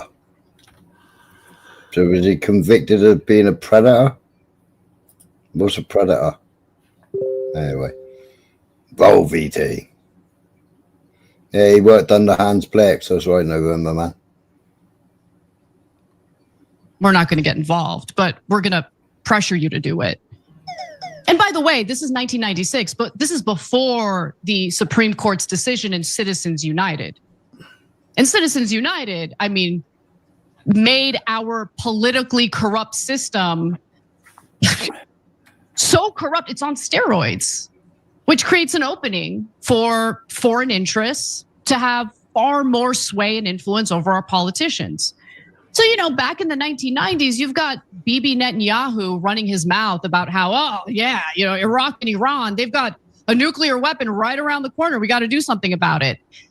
But no one was willing to pull the trigger, probably because they hadn't been corrupted enough yet. Because remember, the politicians aren't going to send their kids to fight that war. They're not going to go fight that war. Mark Levine's fat ass isn't going to go fight that war. Your family members are going to fight that war. Ordinary Americans are going to fight that war. So a single year after the 9/11 terror attacks, you know, the terror attacks that Netanyahu said were good for Israel, Netanyahu testified before Congress and encouraged the United States to invade Iraq, but he also cited his other interests in that region. Take a look.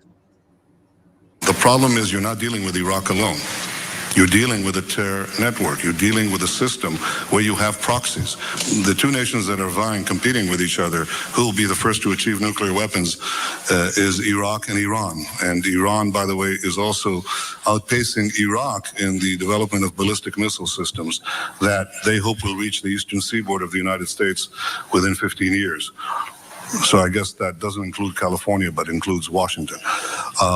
But what it does, what a third nation, by the way, is Libya as well. Libya is, while no one is watching, under the cloak, is trying very rapidly to build an atomic bomb capability. I believe that the next step is to choose. It's not a question of whether you have to take action, choose the right one. But what kind of action and against whom. Saddam is probably, in many ways, a linchpin, because it is possible to take out this regime with military action, and the reverberations of what happens with the collapse of Saddam's regime could very well create an implosion in a neighbor regime like Iran. Obviously, we'd like to see a regime change, at least I would, in Iran, just as I would like to see in Iraq. The question now is a practical question.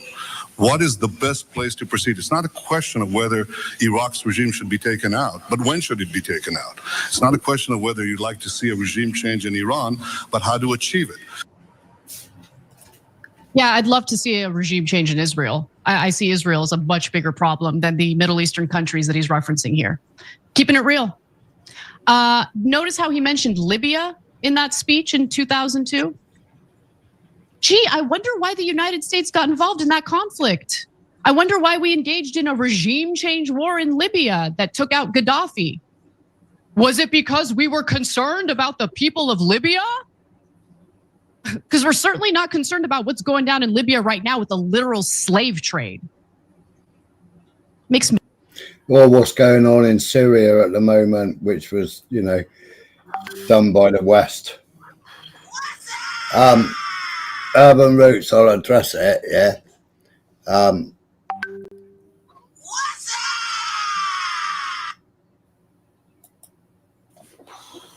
As far as I can see, in 2011, yeah, you're right, he was convicted, yeah, but it was a grown-ass adult. It was a woman. It was a woman, a policewoman. So it shouldn't even have gone to court because it would have been seen as entrapment, wouldn't it? If you're looking at a grown-ass woman,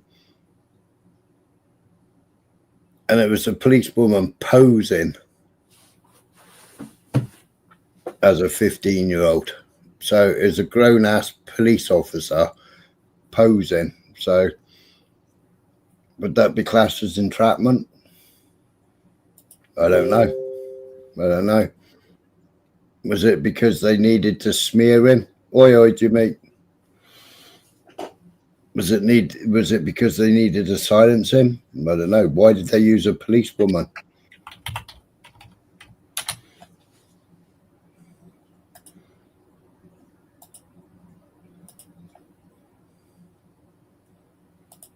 After engaging in sexually explicit online activity with a police officer.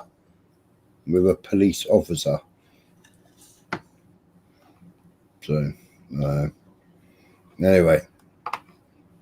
Yeah, they needed to silence him. So it was entrapment.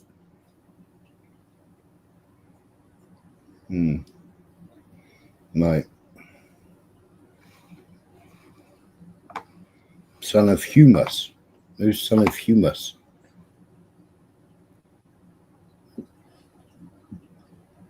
Me sick. This makes me sick. On September 27th, 2012, Netanyahu gave an embarrassing speech before the United Nations General Assembly and lied repeatedly about the nuclear threat posed by Iran in order to drum up support for regime change in Iran, obviously carried out by the United States. Let's take a look at that. So how much enriched uranium do you need for a bomb? And how close is Iran to getting it? They have to enrich enough high enriched uranium for the first bomb. Where's Iran? Iran's completed the first stage. Took them many years, but they completed it, and they're 70% of the way there. Now they're well into the second stage. And by next spring, at most by next summer, at current enrichment rates, they will have finished the medium enrichment and move on to the final stage. From there, it's only a few months, possibly a few weeks. That was September of 2012. September of 2012. Netanyahu claimed, oh my God, Iran, months, maybe weeks away from having a nuclear weapon. Think about it. Big threat. Okay. By the way, the Iran nuclear deal that was secured by Obama and some of our allies wasn't signed until 2015. So between 2012 and 2015, there was no deal ensuring that Iran was not enriching uranium to build a nuclear weapon. And in that time period, they didn't have a nuclear weapon. By the way, you want to know who does have nuclear weapons? Israel. The Israelis have nuclear weapons. They don't admit it. It's a big open secret because the US, the theory is that the US illegally transferred nuclear weapons to Israel, which I wouldn't be surprised by. But they have nuclear weapons. When I was in grad school, there was one specific political scientist that we would read about or from. We would read his work. Kenneth Waltz is his name. And he pushed this theory that at the time I thought was insane. But I'm really starting to rethink whether his theory was insane. It's called the nuclear peace theory. Sounds crazy. And the idea is, once nuclear weapons exist, there would be more global stability if every country had nuclear weapons.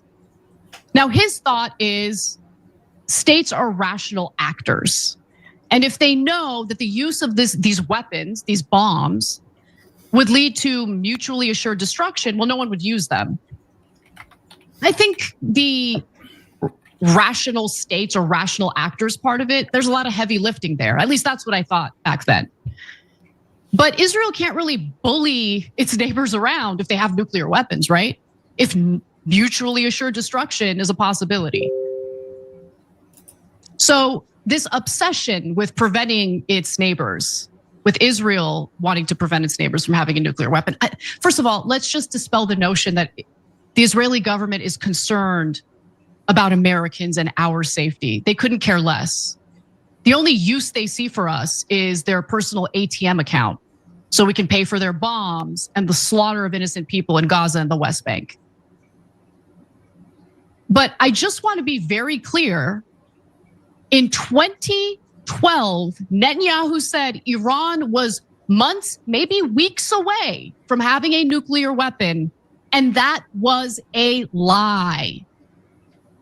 He told the American people before Congress that Iraq had weapons of mass destruction and chemical weapons. Okay, they had nuclear weapons. We got to do something. He lied. He lied. He lied. And by the way, what happened with Syria once Bashar al-Assad was taken out? Israel goes in, they capture some territory. It's not difficult to see what's going on if you're willing to be a naughty boy or girl and not listen to the mainstream media narrative in the United States about what's happening here. Later in March of 2015, Netanyahu told a joint meeting of Congress that the Obama administration's decision to remove economic sanctions on Iran in return for Iran signing the JCPOA, that's the Iran nuclear deal, would have terrible outcomes, terrible. He said, Iran will become even more aggressive and sponsor even more terrorism when its economy is unshackled and it's been given a clear path to the bomb. Except the nuclear deal, which wasn't just between the United States and Iran, it was between Iran, the United States, Russia was part of it. We had European allies who were part of it. You have the international agency dealing with atomic weapons, able to go into Iran to ensure that they weren't enriching uranium, to ensure that they weren't actually developing nuclear weapons. But Netanyahu, they were actually in a meeting. They actually had a meeting prior to Israel starting a war with them. They was actually meeting up with the, whatever it's called, the nuclear, the ones that go around and they do the inspections and everything. And Israel didn't want them to be a treaty state, didn't want them to be members of it, although they've been members with it since, when did she say, 2015 was it?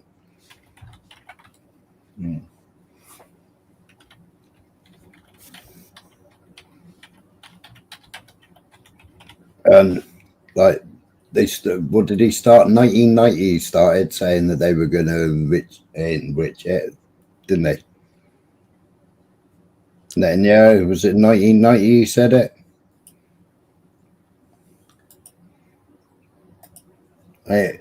Anybody actually know the process of enriching uranium for a bomb? It's only taking a solid to taking it from a solid to a gas using a centrifuge. If anybody knows what a centrifuge is, I do, because I used to use it in oil separation.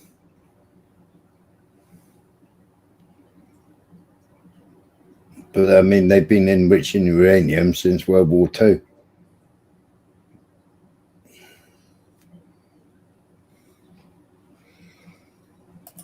It'll only take a couple of months. If they wanted to enrich it and do it, it would only take a couple of months max. Well, since 1990, was it 1990 or 1996 that he was supposed to be saying it? I can't remember. It was 90. 1990, I think it was, wasn't it? Something like that, wasn't it? Mm.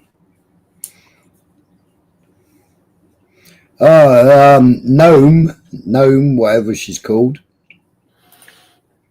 the military woman for Trump, she's in hospital, and she got rushed into hospital today.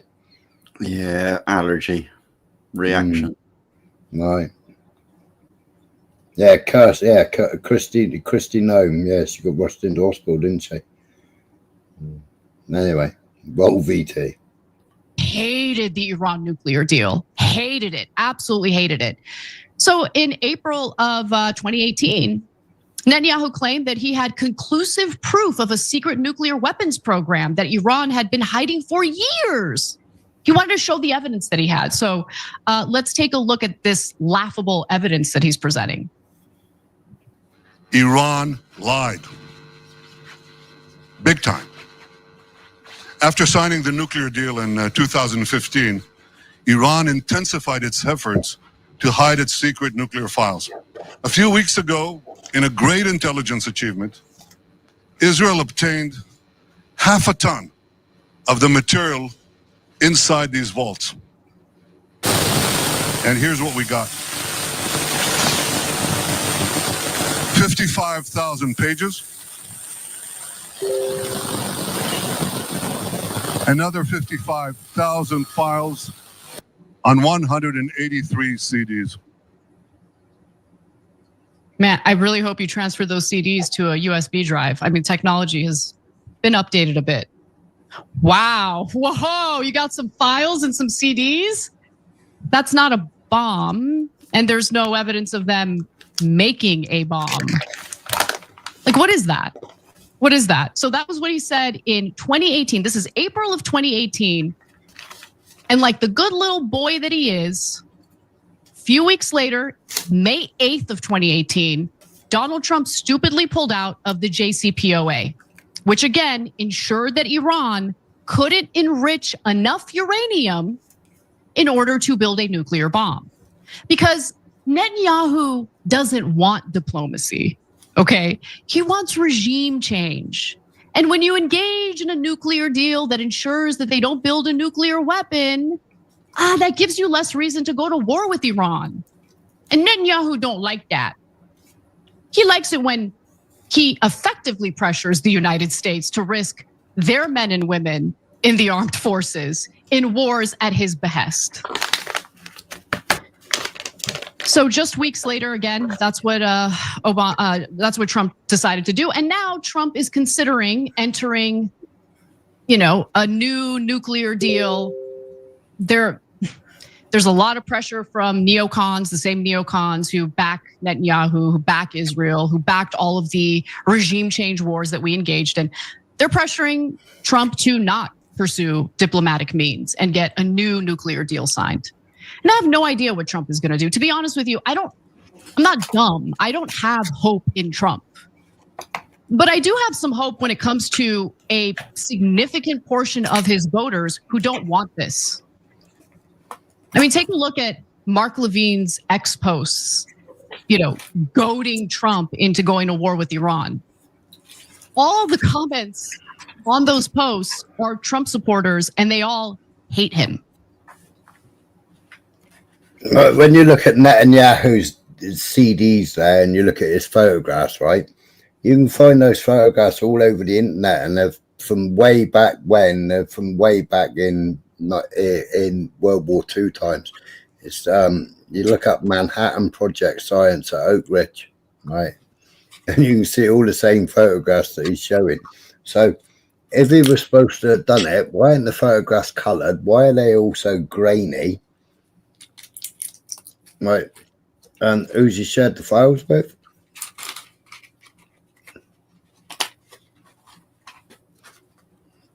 Mob time to mount up.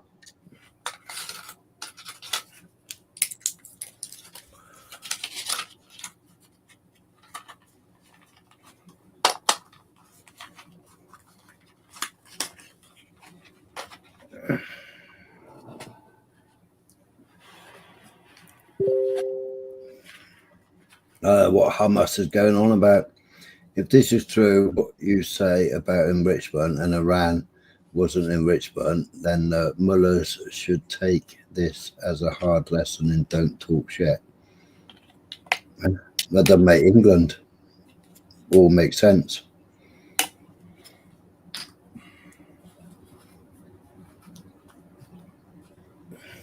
And so if they speak up loud enough, honestly, I think they're our only hope at this point in preventing a war with Iran. But Trump's also very transactional. So who knows? If he gets paid enough, he'll do anything. Finally, I just want to give you something I came across that I think is pretty relevant to this discussion. So back in 2010, a video emerged of Netanyahu speaking on camera. He was speaking to settlers in the West Bank. And he made some interesting statements. A newly revealed tape shows Israeli Prime Minister Benjamin Netanyahu once openly discussed his intent to attack the Palestinian government, undermine the Oslo peace accords, and manipulate the United States to ensure its approval.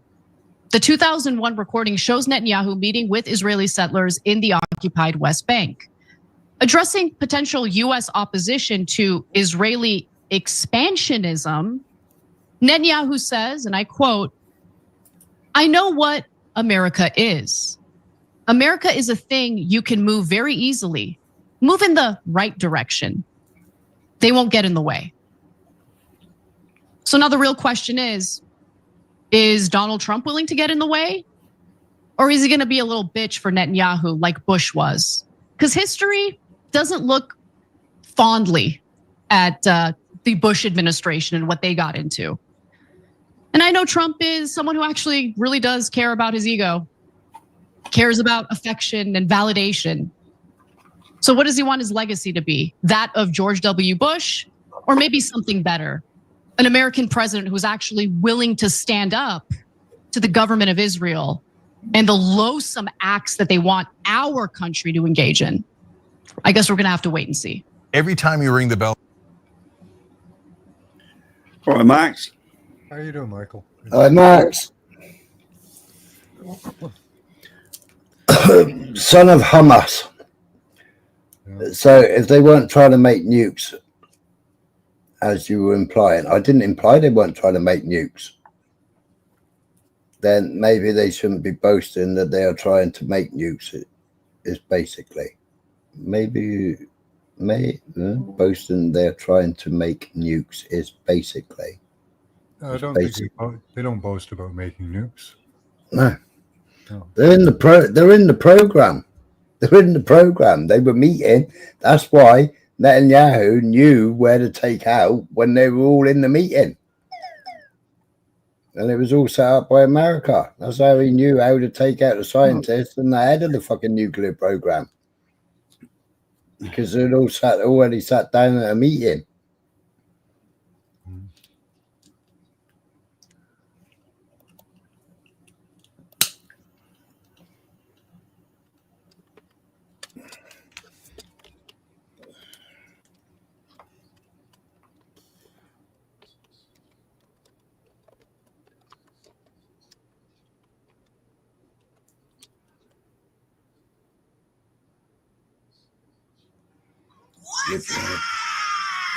What's happening? What's happening?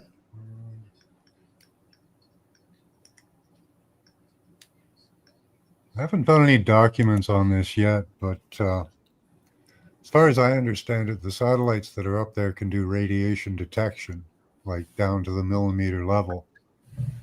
And they can detect between enriched uranium or depleted, as well as medical grade. That was why during the these drone incidents on the east coast of the U.S., a shipment of medical grade nuclear material was lost. Yep. What they did was they sent that around the east coast in small packets to see if they could hide it. So I really doubt that Iran actually has any nuclear material, any enriched to weapons grade level, because it would probably be detected because it has a much different signature than other types of radioactive materials. Mm. And it stands out like a beacon too. Yeah. So, Well, it's gaseous, isn't it? hmm? It's a gaseous. It's a gas. It's Well, not yellow. It's not the yellow cake. yeah, it just radiates, right? So it's Yeah. constantly putting off electrons. Yeah. And Well, they have to split the electrons yeah, from to UO6 or something or other. I can't remember. well, it does kind of go gaseous. Yeah, it's decay, right? No, they can split it with gas, or they can split it with lasers. And to make it for nuclear power, it's easier. It's a higher grade for weapons than it is for power, isn't it? No, I think it's the other way round. Is it the other way round? A higher grade for power than it is for weapons. I can't remember.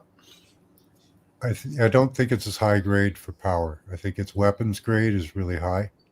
Yeah. Because you have to reach a critical mass of it. With the rods being a lower grade, they kind of fizzle instead of explode. Isotope. I'm not an expert on that. Isotope uranium 235, typically from its naturally occurring level of about 0.7% to a higher percentage, suitable for use in nuclear reactors or nuclear weapons. The most common method for the commercial uranium enrichment is gas centrifuge method. Conversion to uranium hexafluoride, UF6. Natural uranium, usually in the form of uranium oxide, U3O8, is converted into uranium hexafluoride, UF6, which is a gas at relatively low temperatures. This is necessary because uranium enrichment requires uranium to be a gaseous form.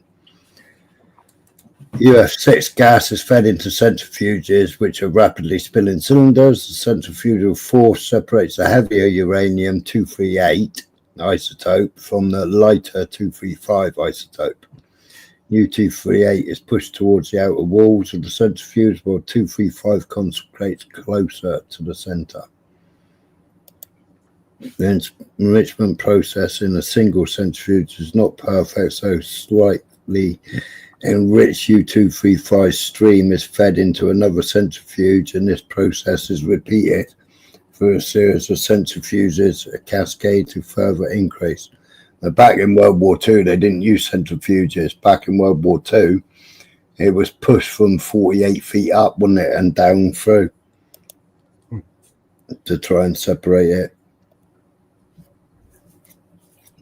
Laser enrichment, they use lasers to selectively ionize or excite U-235 atoms, allowing them to be separated to U-238. And you can enrich enough. You can enrich enough uranium with a centrifuge in 2 months to make a bomb. Yeah, they've always been 2 months away, right? Yeah. Since 1990, all the way up until this week or last week.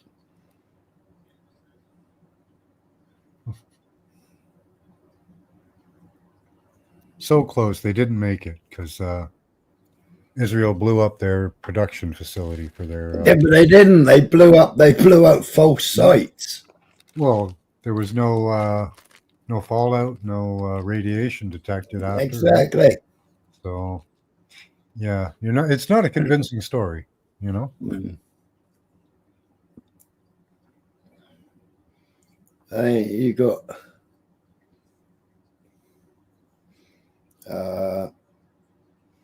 there you go. Look, I mean, you got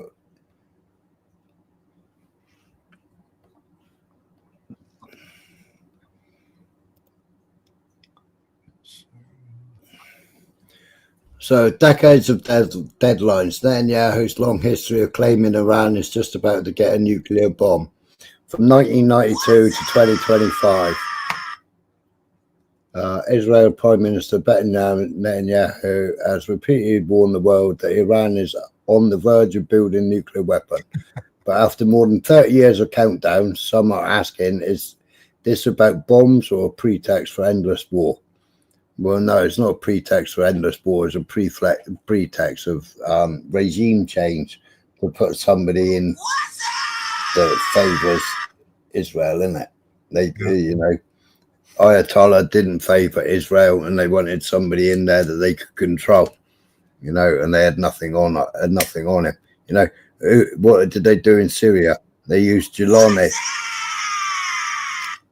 ex leader of ISIS, you know, and they put him in charge. And you know, where's the outcry of all these Christians being murdered every day? Where's the outcry of all these Syrians being murdered every day because they don't follow the regime with Giuliani, you know, and all his terrorist enclaves, you know, that us, the UK and America, you know, we're all letting him get. And where's the outcry of all these people being beheaded, and you know, anybody that worked for Assad, you know, what's she called? Lived in Syria. She also visited Palestine like every other month and did reports on Palestine every other month. Every time Israel did anything for years, she's been doing it. Yeah. What started in the early 1990s as a grave geopolitical concern has over time come to resemble a political ritual, one that resurfaces whenever Netanyahu needs to justify military aggression, rally international allies, or shift attention away from Israel's crimes. Below is a timeline of Netanyahu's long-running nuclear warnings, history of deadlines that never quite explode. So countdown begins, in print with a deadline, testifying before Congress, Iraq first, Iran next. That was the wars, the invasion of Iraq. Israeli leaders, including Netanyahu, supported the push for the regime change under the pretext of weapons of mass destruction. Right? They found no weapons. Under Blitz, or what it was called. What was he called? November Man Blitz. I can't remember his name. There's a good documentary on him. I don't remember. Yeah. Well, he was the one where him, Scott Ritter, and others went in, and everything was all still taped up from like years before when they shut everything down, and then they got them in 2015 to sign the agreement. Yeah, blunt nose. The cartoon bomb evidence. Yeah, so in 2009, 2012, that was when he did the bomb. The final, second stage, third stage. That was when he did that, you know. This guy, he just never stops, eh? He's going to get Israel blown off the map, is what he's going to do. Nuclear deal he called a historic mistake. Yeah, so 2015, then Iran signed the Joint Comprehensive Plan of Action, JCPOA. Netanyahu rejected it outright. This deal paves Iran's path to the bomb. In contrast, US, EU, and UN inspectors found that the deal significantly slowed Iran's nuclear program. But Netanyahu insisted military pressure, not diplomacy, was the only answer. So he's always wanted the war. Now he's got the war. He's fucking crying about it and hiding out in another country. Well, and yeah, you know, where's his son? His son stays in Hawaii, doesn't he? He's a member of the IDF, never has been. No, but they all want these wars. But the IDF never put no boots on the ground, did they? They wanted all the war in Iraq. They never put, you know. 2020, back on the brink, upon returning to office. 2022, Netanyahu revived his favorite talking point: Iran is on the cusp of nuclear breakout. They could go nuclear in a matter of weeks. Weeks turn to months, then years again. 2025, bombs away. In June 2025, Israel launched a wave of airstrikes against Iranian targets under Operation Rising Lion. Netanyahu claimed Iran had enough enriched uranium for 9 atomic bombs. We are acting to prevent Iran from developing nuclear weapons. However, intelligence reports from the US and the IAEA offer no public confirmation that Iran was actually building a weapon.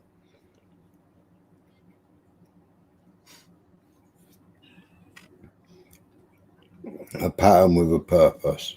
After more than 3 decades of similar warnings, many observers say Netanyahu's nuclear alarm bells may serve broader political and military goals. Rather than responding to a real-time nuclear threat, Netanyahu's long-running campaign may be about maintaining Israel's regional military dominance, justifying preemptive strikes and prolonged military campaigns, securing US political and financial backing, deflecting attention from Israel's own undeclared nuclear arsenal, estimated at 80 to 90 warheads. Middle East analyst Liqua Maki put it bluntly: the target from the very beginning was not just Iran's nuclear program, it was Iran as a state and the regime itself. Nuclear file is merely a pretext. The real goal is to see Iran divided and weakened as part of the new Middle East, the Greater Israel Project. You know? Yeah, that's a pretty big chunk of land they want to get. Yeah.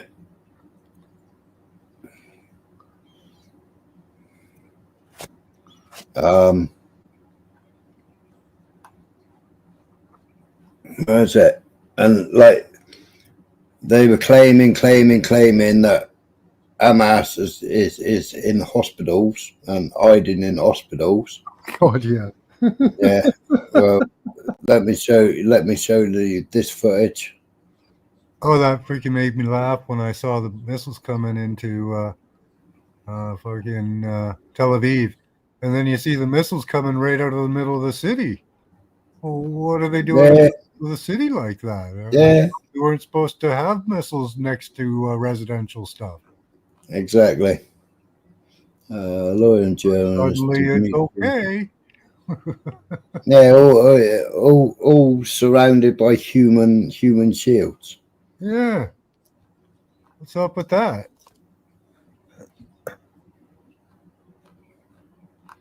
Oh, that was right. And then yeah, this clip, yeah. Oh man. There we go. Look at this. The hypocrisy could strip paint. So remember how genocidal Israel, psychopathic, destroyed, occupied, damaged every single hospital in Gaza under the never proven pretext that Hamas had military bases beneath them. Hypocrites, in addition to being, oh no. Israel has reportedly established a new underground military command center beneath the Ichilov Hospital in Tel Aviv. According to open source reports, this fortified facility includes a network of tunnels that link it to key Israeli military bases, allowing operations to continue during missile strikes or aerial bombardment. Israel military headquarters hides behind the civilian residents of Tel Aviv and the patients of Ichilov Hospital, just 450 meters from the office of the commander-in-chief. Sheba Medical Center outside Tel Aviv protects the Tal Hoshima military base. The Navy base in Haifa hides in the shadow of Rambam Medical Center. Even our nuclear family hides among the resolute and the pastoral rural population. Israel Haaretz newspaper 2021. Right, so here we go. Present, share screen, Tire, Bosch.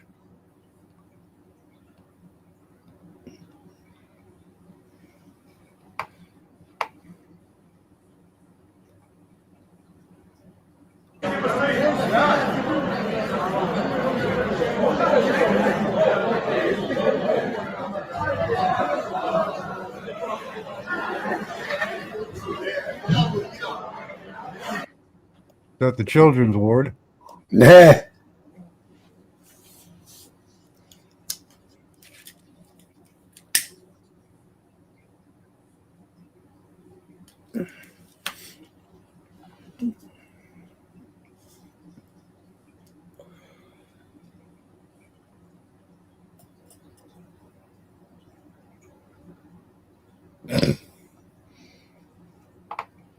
So what they say that everybody else is doing, they're actually doing it themselves.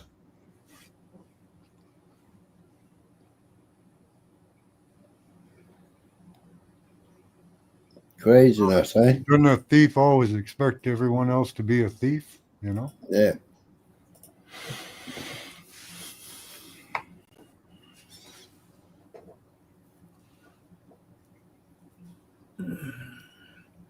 I want to see more bombs. Where's the bombs? Iranian media air defense activated in the cities of Quads.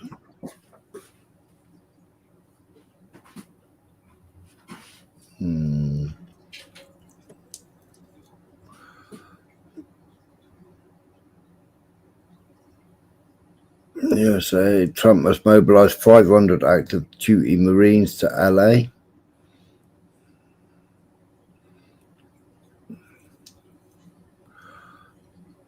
Must chat.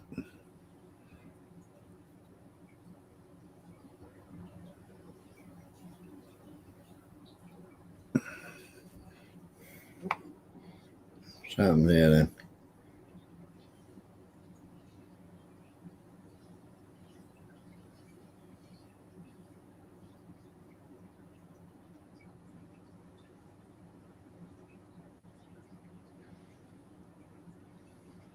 Closest Papa John's to the Pentagon has experienced a surge in traffic at 5:05 p.m. Eastern Time. Busier than usual. Usually no wait. So what's going on at the Pentagon then? Papa John's.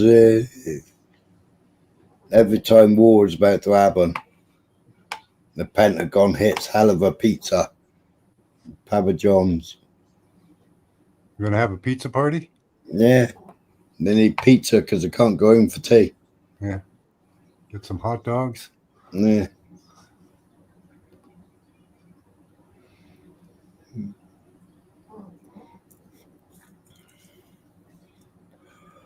Yeah, that.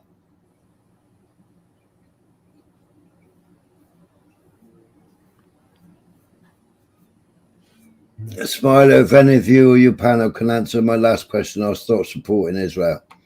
What was your last question? See, the thing I have a problem with is everyone finds it funny until Israel responds. Is that your question?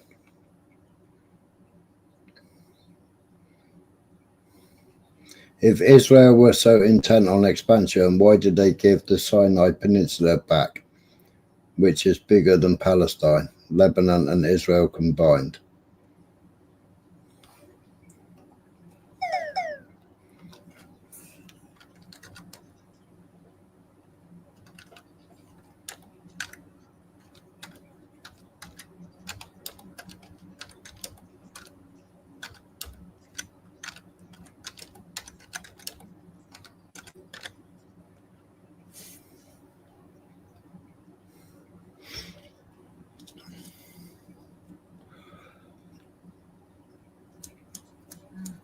Here's a quick response to what they're talking about in chat there on my share screen. It says systems and methods for covertly causing disease in subjects. It's how to electronically cause disease between 300 megahertz. Is it on the stage? Gigahertz. No, I've got to get rid of the other one first. So you can,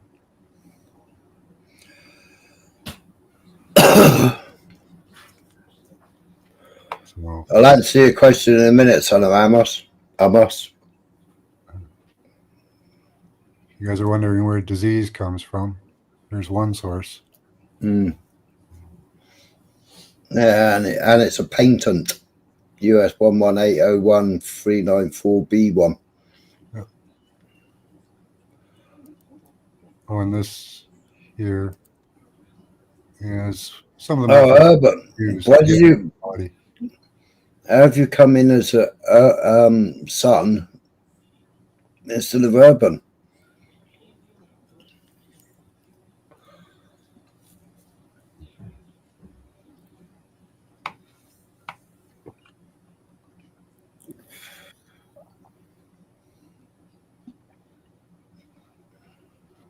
Oh, that was it. Just popped in the back.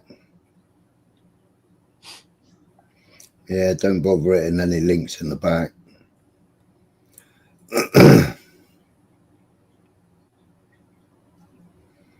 Someone timed you out about the Scott Rare thing. Oh, are you?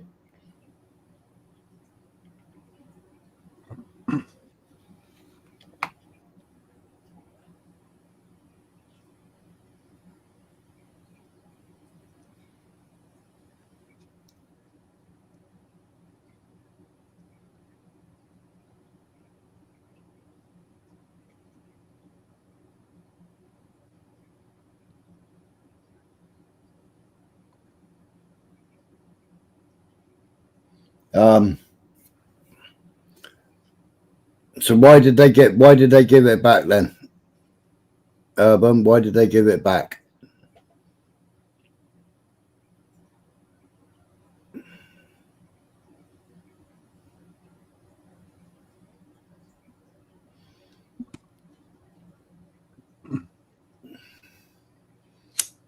No, I didn't know you were.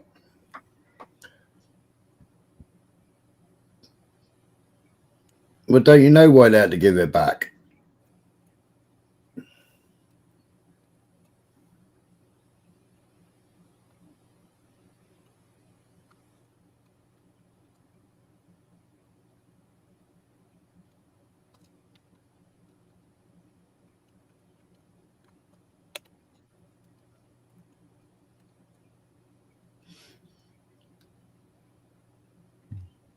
They had no choice in giving it back, did they? First of all, Israel fucked up the Suez Canal, didn't they? And said, right, if you want to take it, you want to use it as a buffer zone, then what did Egypt do? Egypt fucked up the Suez Canal. Who uses the Suez Canal? Everybody uses the Suez Canal. But people couldn't go into Egypt and reopen the Suez Canal, could they?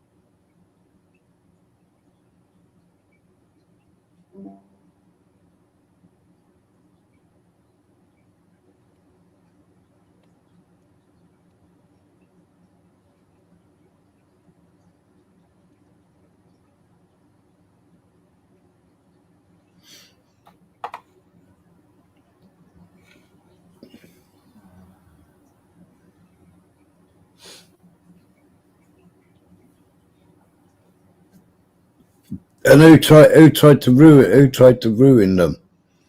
And it was the Camp David Accords, wasn't it? between Anwar Sadat and Jimmy Carter.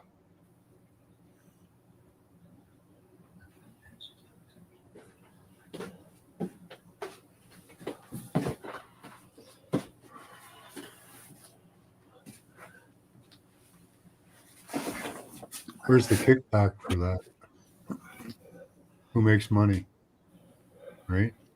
Gotta be Exactly. something for them. Mm.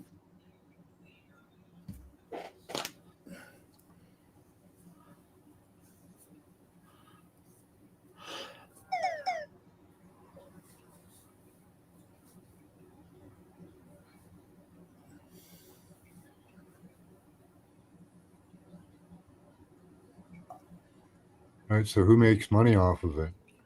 I don't know, sons. Well, there was going to be all out war, wasn't there? It was the Likud party.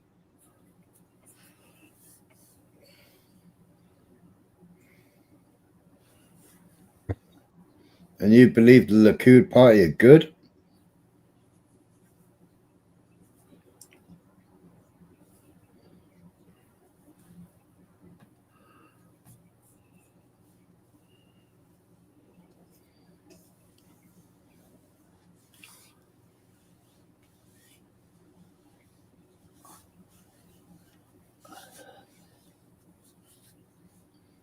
And Egypt threatened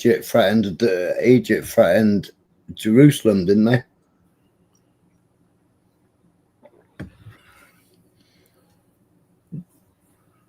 Did they win? 1977. Oh, yeah. Yeah. Egypt threatened to go into Jerusalem. And apparently that move stunned the world. Sadat would attempt to break the deadlock and engage the Israelis directly for a Middle East settlement.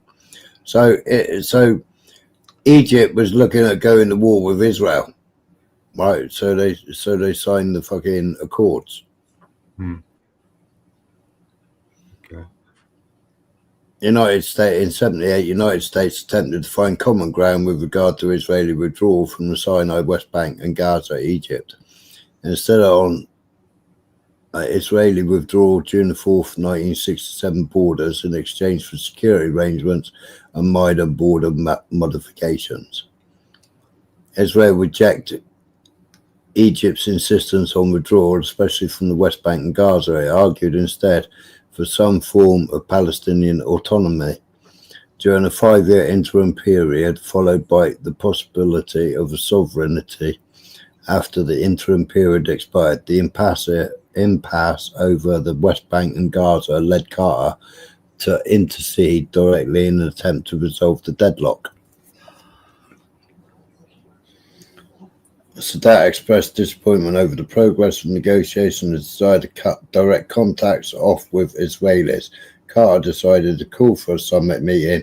This meeting would bring Sadat, Begin, and Carter together at a presidential retreat in Maryland, Camp David. On August the 8th, the White House spokesman formally announced the meeting, which both Begin and Sadat agreed to attend in September. Camp David Summer, held September the 5th to the 17th, was a pivotal moment both in history of the Arab-Israeli dispute and the US diplomacy. Rarely had a US president devoted as much sustained attention to a single foreign policy issue. Carter did over the summit's 2-week duration. Carter's ambitious goals for the talks included breaking the negotiating deadlock and hammering out a detailed Egyptian-Israeli peace agreement. To this end, US Middle East experts produced a draft treaty which served as the basis for negotiations and will be revived numerous times.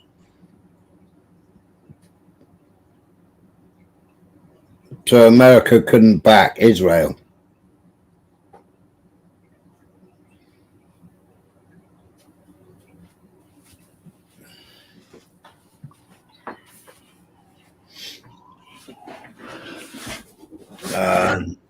And they were looking at Jordan, so Jordan and Saudi Arabia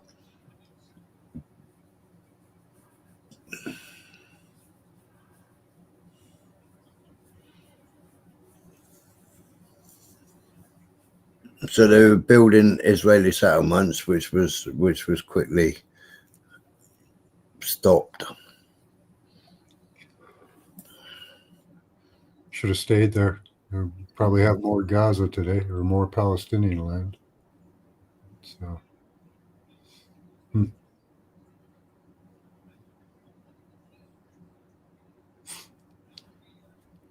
The Iranians, the Jordans and Saudi and Egypt, they would have been an all-out fucking war. And Carter stopped an all-out war. The same as when they had to give territories back a few years ago. I filmed it. I showed the film on here when they were giving the territory back. Mm-hmm. When the IDF were kicking all the Israelis out of those illegal settlements and put them back to the original 1967 border. And all the Israelis were being dragged out and arrested by their own soldiers. Their own soldiers were dragging them out and destroying the buildings with their own diggers. And that was under I think that was under Trump, wasn't it? Was that under Trump? Sure, it was under Trump. Probably. 2017. I can't think of anybody else that would do it. Yeah, I'm sure it was under Trump, and they had to return the borders.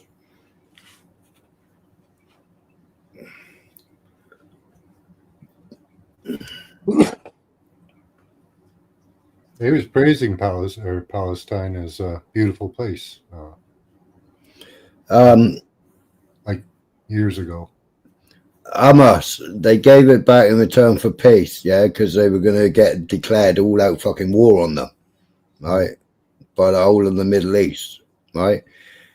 Shame Palestine couldn't keep their side of the bargain. What side of the bargain? Go to UN resolutions and go and read all the resolutions on Israel committing crimes in Palestine, taking children in the middle of the night, beating down doors and taking children and holding children in military jails, you know, firing weapons onto children that haven't got any weapons, dragging children that are on the way to school that have to go through a checkpoint just to get to school, being detained in checkpoints and then being detained because they get a bit cheeky. I've played all the videos on here way before October the 7th.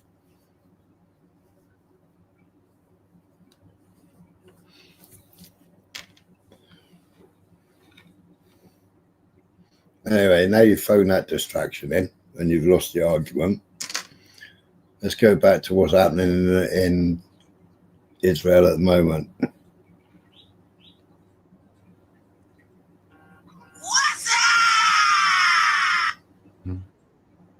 What's up?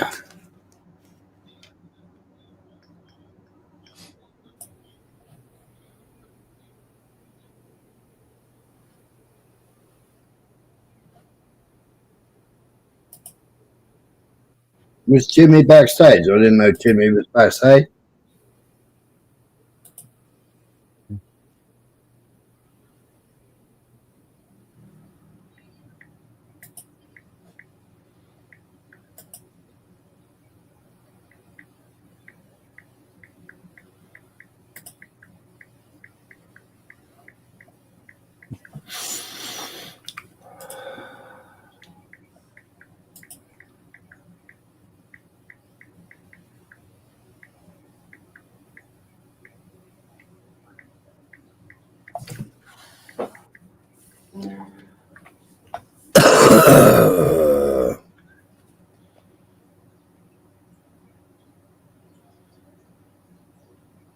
Right, okay.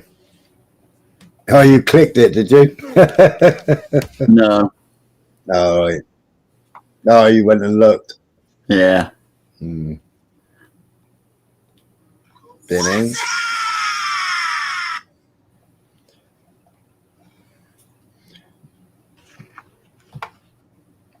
Come on, where's all my reports?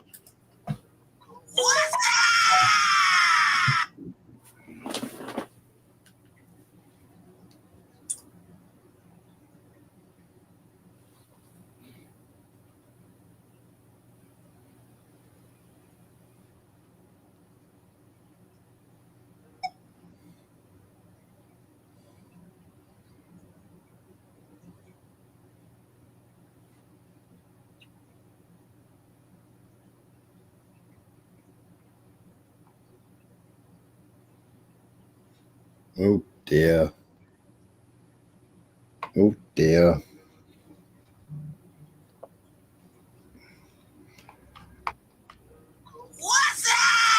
This is why Israel needs America, because they can't do it themselves.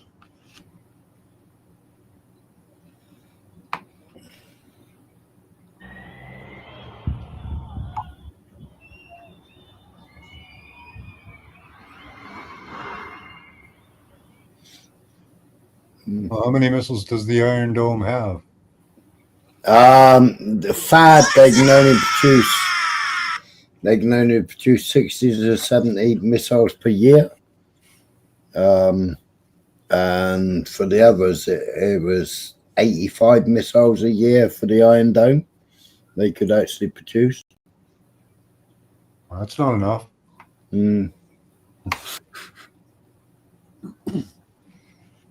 So you send a bunch of little missiles, and then after the Iron Dome runs out, you send more. Yeah. I hope they've got some cool electronic weapons. If they've got a big ass laser that can shoot them down, but it needs a couple. I think it needs a couple seconds on it. They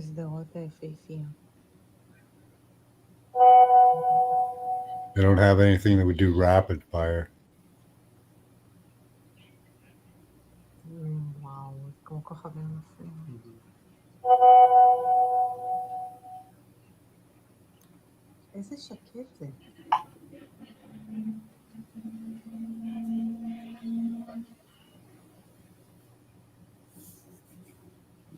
Like great big fireworks, aren't they?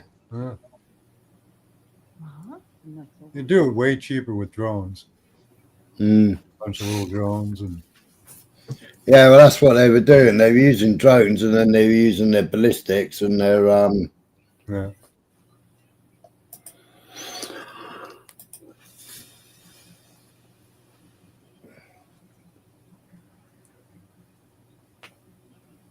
Oh yeah, if they can only produce 85 a year.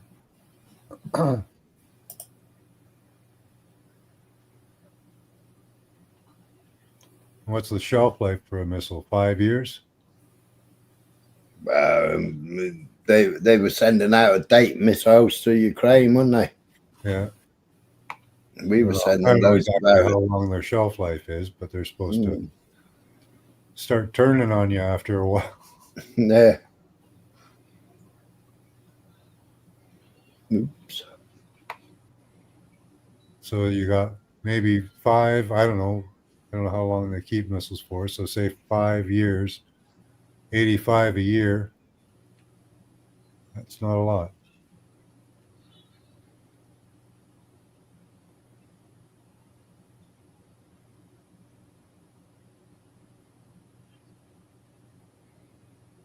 It's about 500.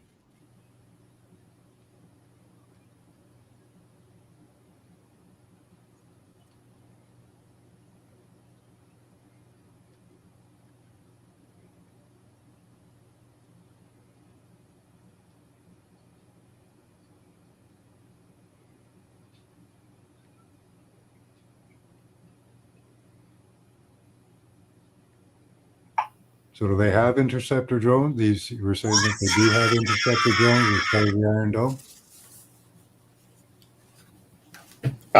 Don't know. They blew up the THAAD system yesterday, didn't they, with their own weapon?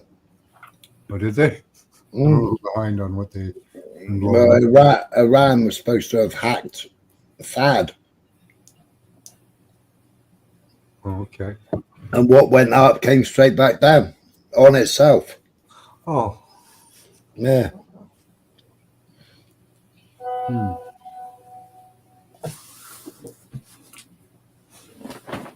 What we're watching there.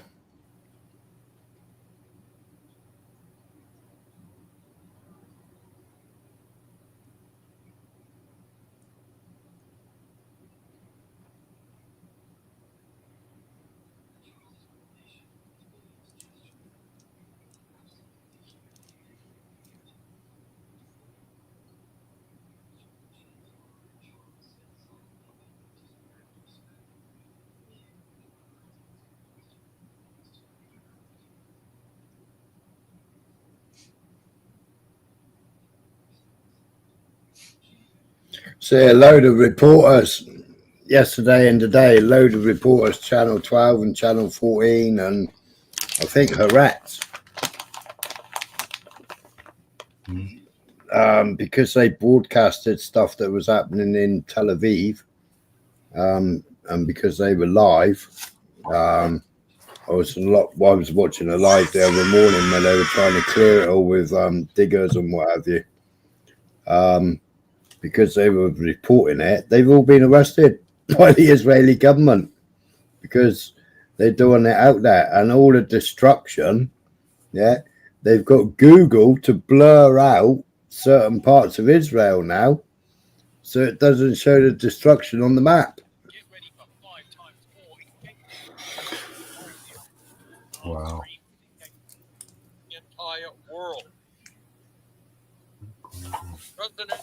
Yeah, there was this channel that was doing a live from Tel Aviv, but their feeds cut off. They're back to just goes again.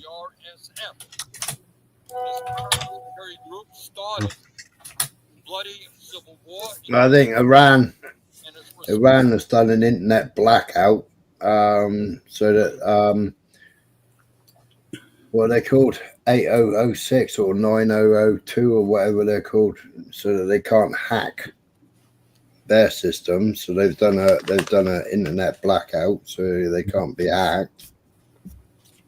But they notified everybody.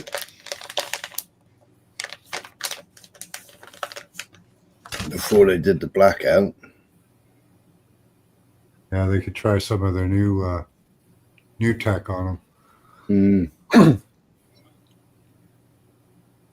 Yeah, the 802.15 is the human body. So Mossad building's been blown up, Hamas. That was blown up yesterday. Which one?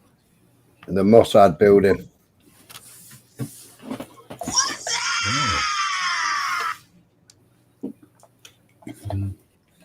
Yeah, Israel. I think they turned Starlink on over Israel or Iran in November, man. I can remember. Well, for the targeting, you'd want it. Yeah.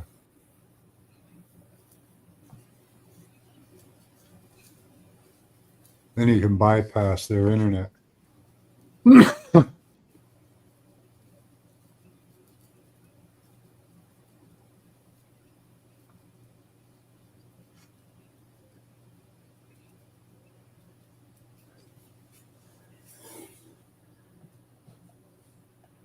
I hope their launch systems are well, on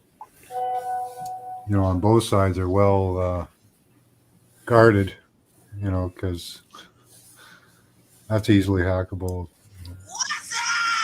There's a lot of trouble hacking into that guidance system. Did you believe that TikTok video going around about the F-35? I didn't see it. No, that's what Urban's putting in there. I don't do TikTok for starters, and I did see it on Telegram, and they were completely taking the piss out of them. Because if you don't get the humor, Urban, it was because Iran and Lebanon, everybody and anybody, Israel have come out and said that they hid this in their house, they hid that in their house, and they had rocket launchers in their house. So basically what they were doing, if you don't get the humor, is they were taking the piss out of Israel. Got it. Yeah. I just read the comment there. Yeah. Because there's a claim that Israel have made over and over and over again. What? It's a fancy kitchen table. You've never seen one before? Yeah. And it's like all the Israelis yesterday on that live in the morning at Tel Aviv. Yeah.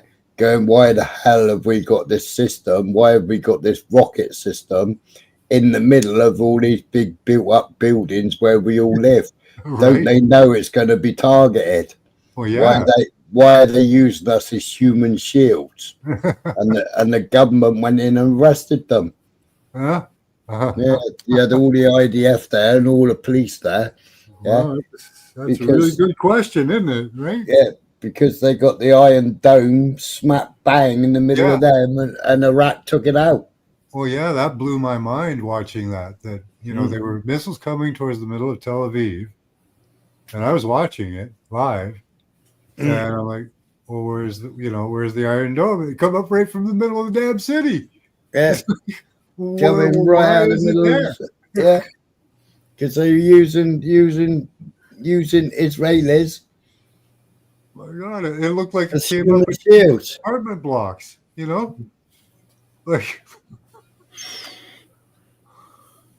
like they must have some great camouflage, Yeah. Probably come up right through the middle of the street. They just pave it over the next day, and there you go, Bob.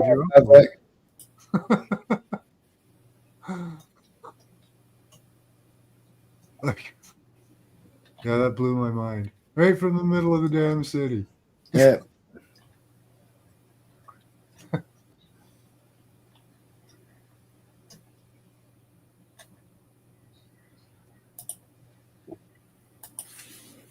Oh dear, that went up, split, and then came back down on itself. Is it? Damn. Shit. Oh, that sucks. Yeah. It actually splits, look. Yeah, it's blowing, coming apart. Oh.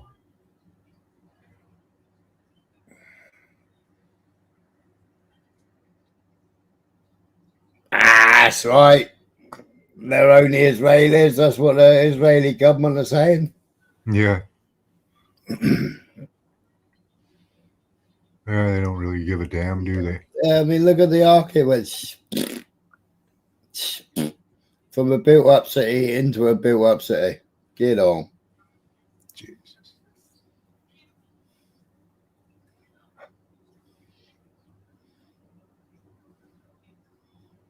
Oh.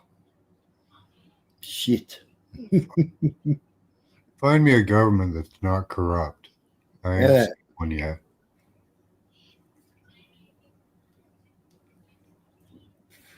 It has to be there. No, it doesn't have to be there. There's plenty of other places that it could go. Yeah, that's right. Like instead of putting IDF bases in built up areas, they could put the IDF bases out anywhere. They got the whole fucking desert, haven't they? They could put all the bases and they could fire everything from there. They don't need to fire from there. Nope. They could put it on the edge of the fucking airport, couldn't they? Yeah, they'd have them a lot quicker, They could put it where they wanted to build the canal, couldn't they? And they could take down anything before it actually enters airspace. Yeah.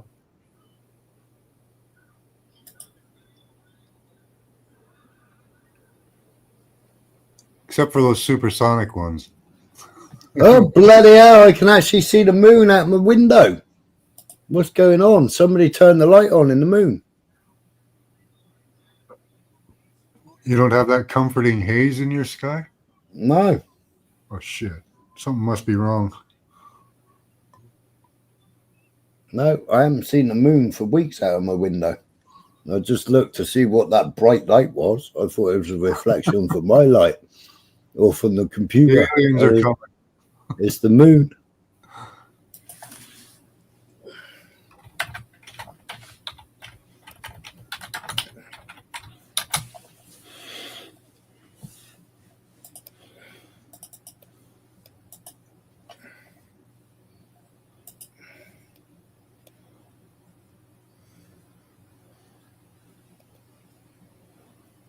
Whoa.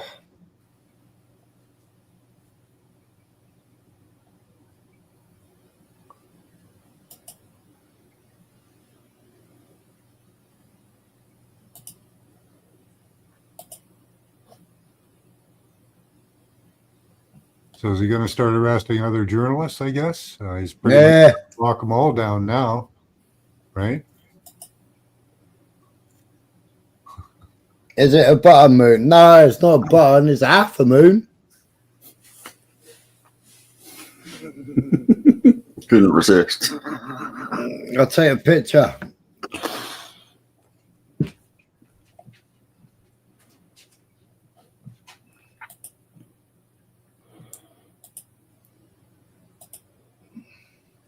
Maybe he'll pull a Zelensky and take control of all the media. Or has he already got it? He probably already has it. Yes.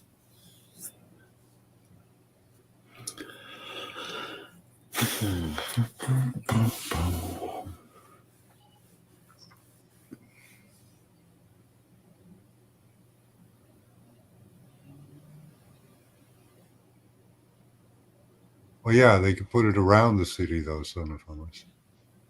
Instead of in the middle of the city.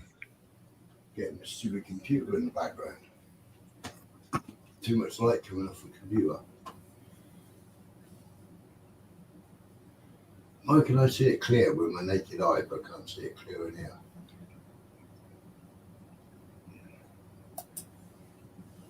I can't. Look at that. That's a good picture. Why have I got picture in picture to zoom in on it? Oh, 43 times. 43.9 times. Wow. It's a good test for your camera, isn't it? Yeah. That's the first time I've seen the moon for God knows how long. Mm. There you go.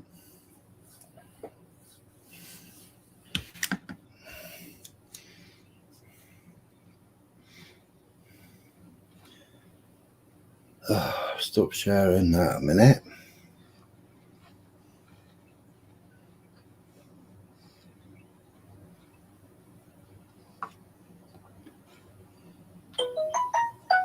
Do.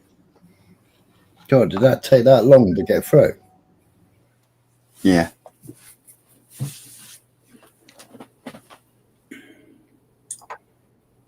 Oh, wow. Nice one. Cool.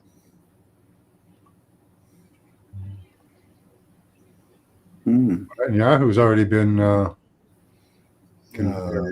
accused of war crimes by the ICC, right? Yeah. Son of Hamas is wondering about war crimes. They're already, they've already been committed.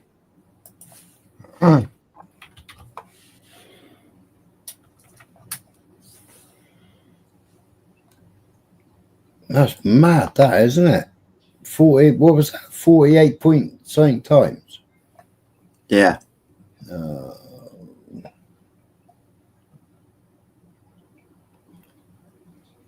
No. Let's see me go. Yeah.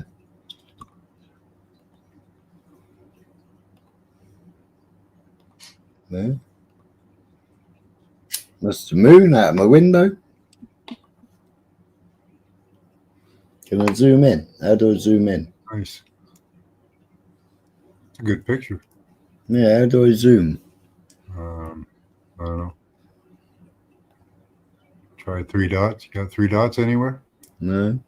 Zoom there.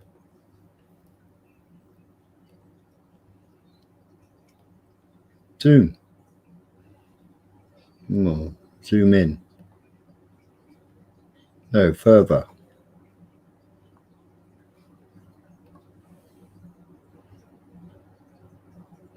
CTRL plus.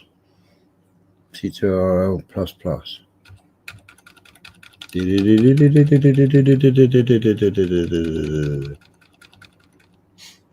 look at that, look. I think I see aliens. That's taken off my Samsung, that is. That's 25. That's 24. Out my window. Oh, it's moving now. I can't see it now. I have to lean forward now to see it.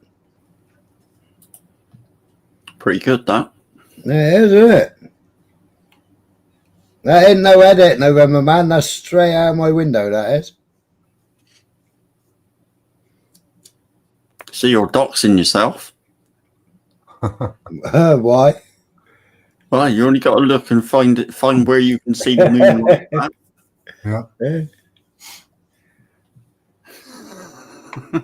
Yeah. That's mad, that is. I haven't seen the moon out my window for ages. I said something, he needs to pay electric bill.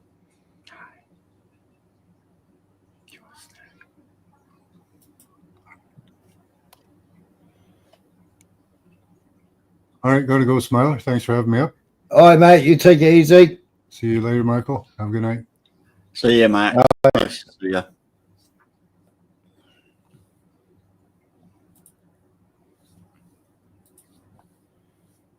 Oh. Where do we get Right. to? Hey?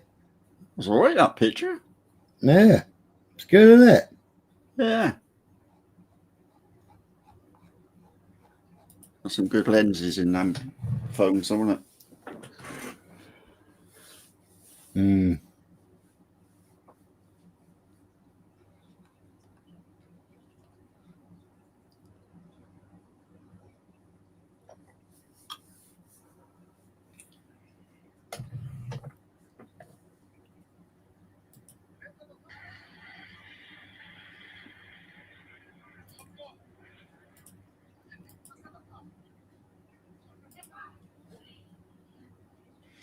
Nearly done. Oh, me? Yeah. What, ending the live? Yeah. Yeah. I reckon so. I got an appointment in the morning. All right.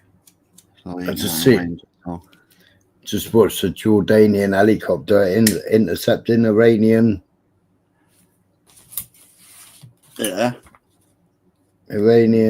drones. Huh. I thought Jordan wasn't going to get involved.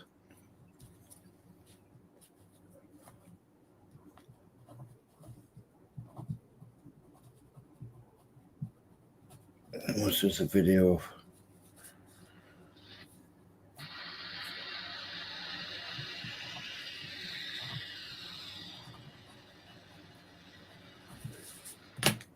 God, that's loud. Is it?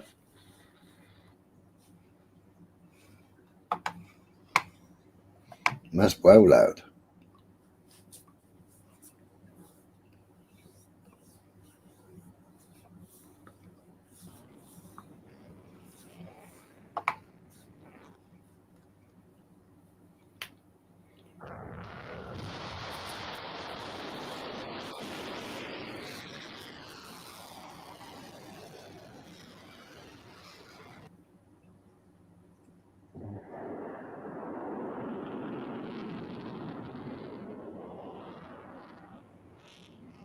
They're big fireworks, they are. Yeah.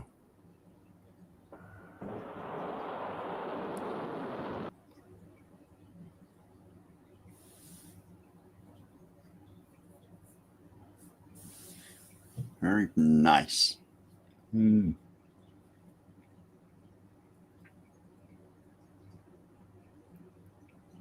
Ooh, what's that? Oh, massive fuel shortages.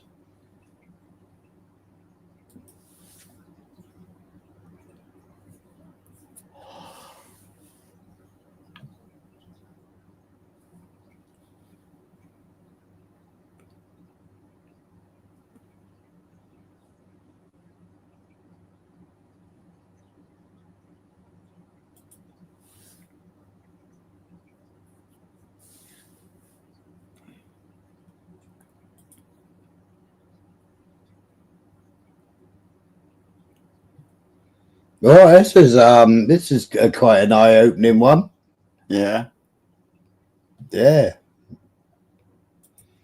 This is quite an eye-opening video. Who would have thought it?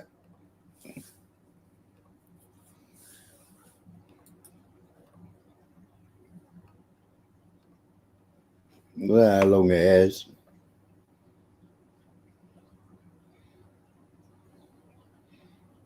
Something strange about that person. Very strange. Yeah. Her. There's a very deep voice for her, isn't it? Bollocks, that statement, that is son of Hamas. It's bollocks. And they don't have to wear a hijab in Iran either.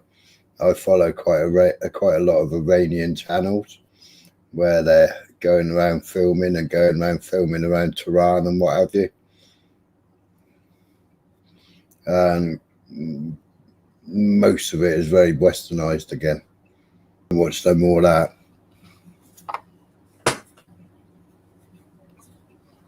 Yeah. So they're allowed in Pakistan. It's punishable by death in Iran. You asked me to fact check it. I fact checked it. There's your answer. Yeah. Copied and paste.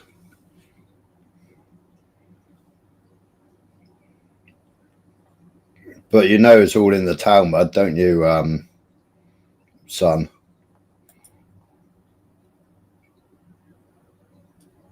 All your transgenderism, all your what the fucking hell do they call them again? See, I don't even fucking all your gender, all your genders, they're all in the Talmud.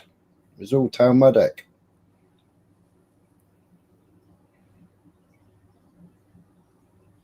Brought to you by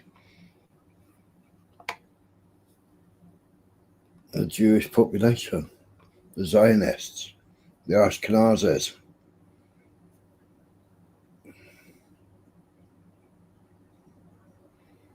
My thumbs are starting to ache. Have a good one, Spider. Have you been proved wrong again, son of Hamas? There was definitely a he, she.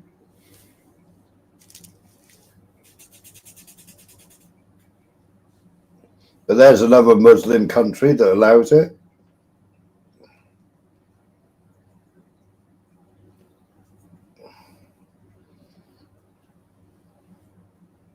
I still can't believe that Ron shared that video where Lily Jane's taking the mickey out of something. He still hasn't got a clue whose video he posted and who she is, has he? No. And she's converted more Western people doing the Shahada than what's that one called in London? That great big tall guy. That was supposed to have been meeting his second wife in a hotel or something or other. I can't remember his name.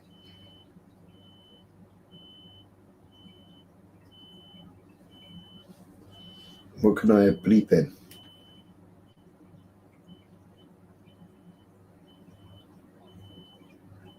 We're near an ambulance. Why is there an ambulance here?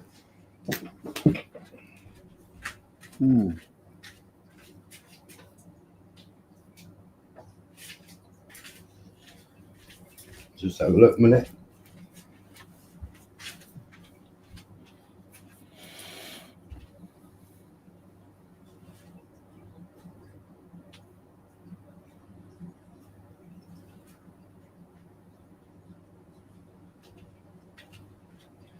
Wow, somebody else might have croaked.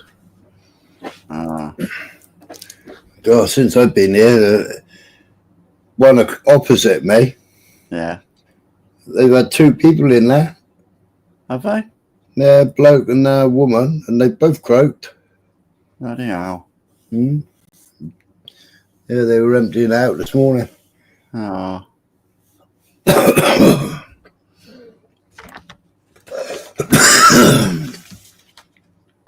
And my next door neighbour, Bar One, he's still in hospital. He is. He went to hospital.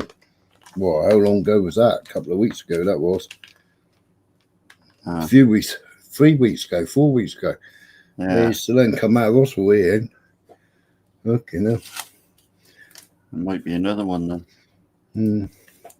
Well, all bar 5 of us, I think. Didn't have any of those injections. Oh yeah. I think there's only 30 something people live around there. Yeah. And I think there's only 5 of us that didn't have any of them. There's a few that only had one, and I showed a documentary in the morning, and they all decided not to have it. Fair enough, mate. Mm.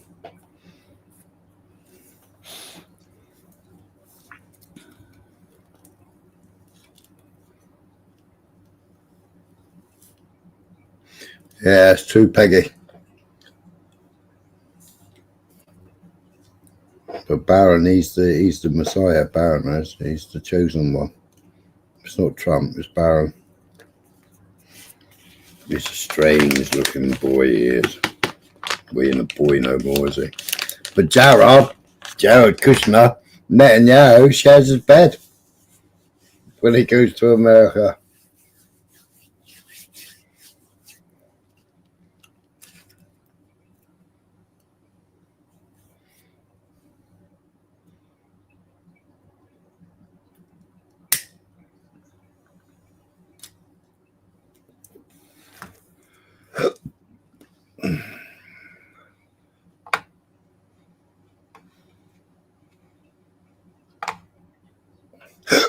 Ugh.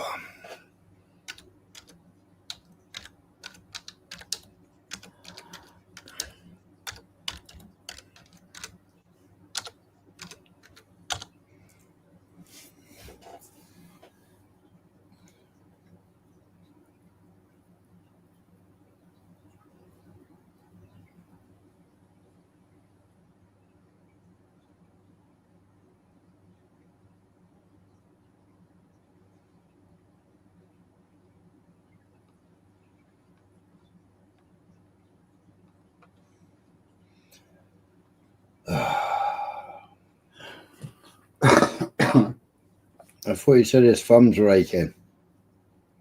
So did I. I thought he was going. 16th December 2024. Iran criminalizes same-sex sexual activity between men and women, and men and between women. Sentences include a maximum penalty of death.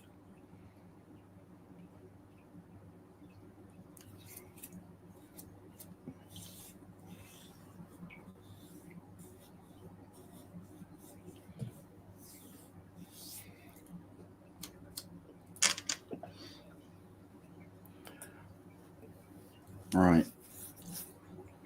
Yeah. I gotta make a move. Yeah.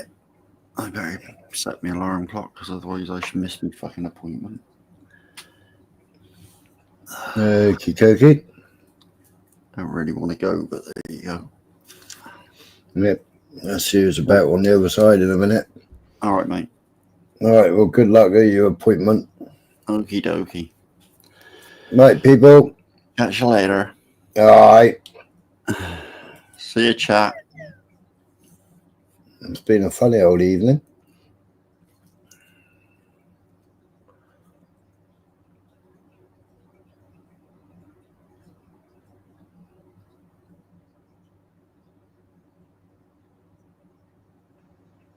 Tomorrow I'll try and play a documentary that I've been making. Somebody else was pushing me to finish it earlier.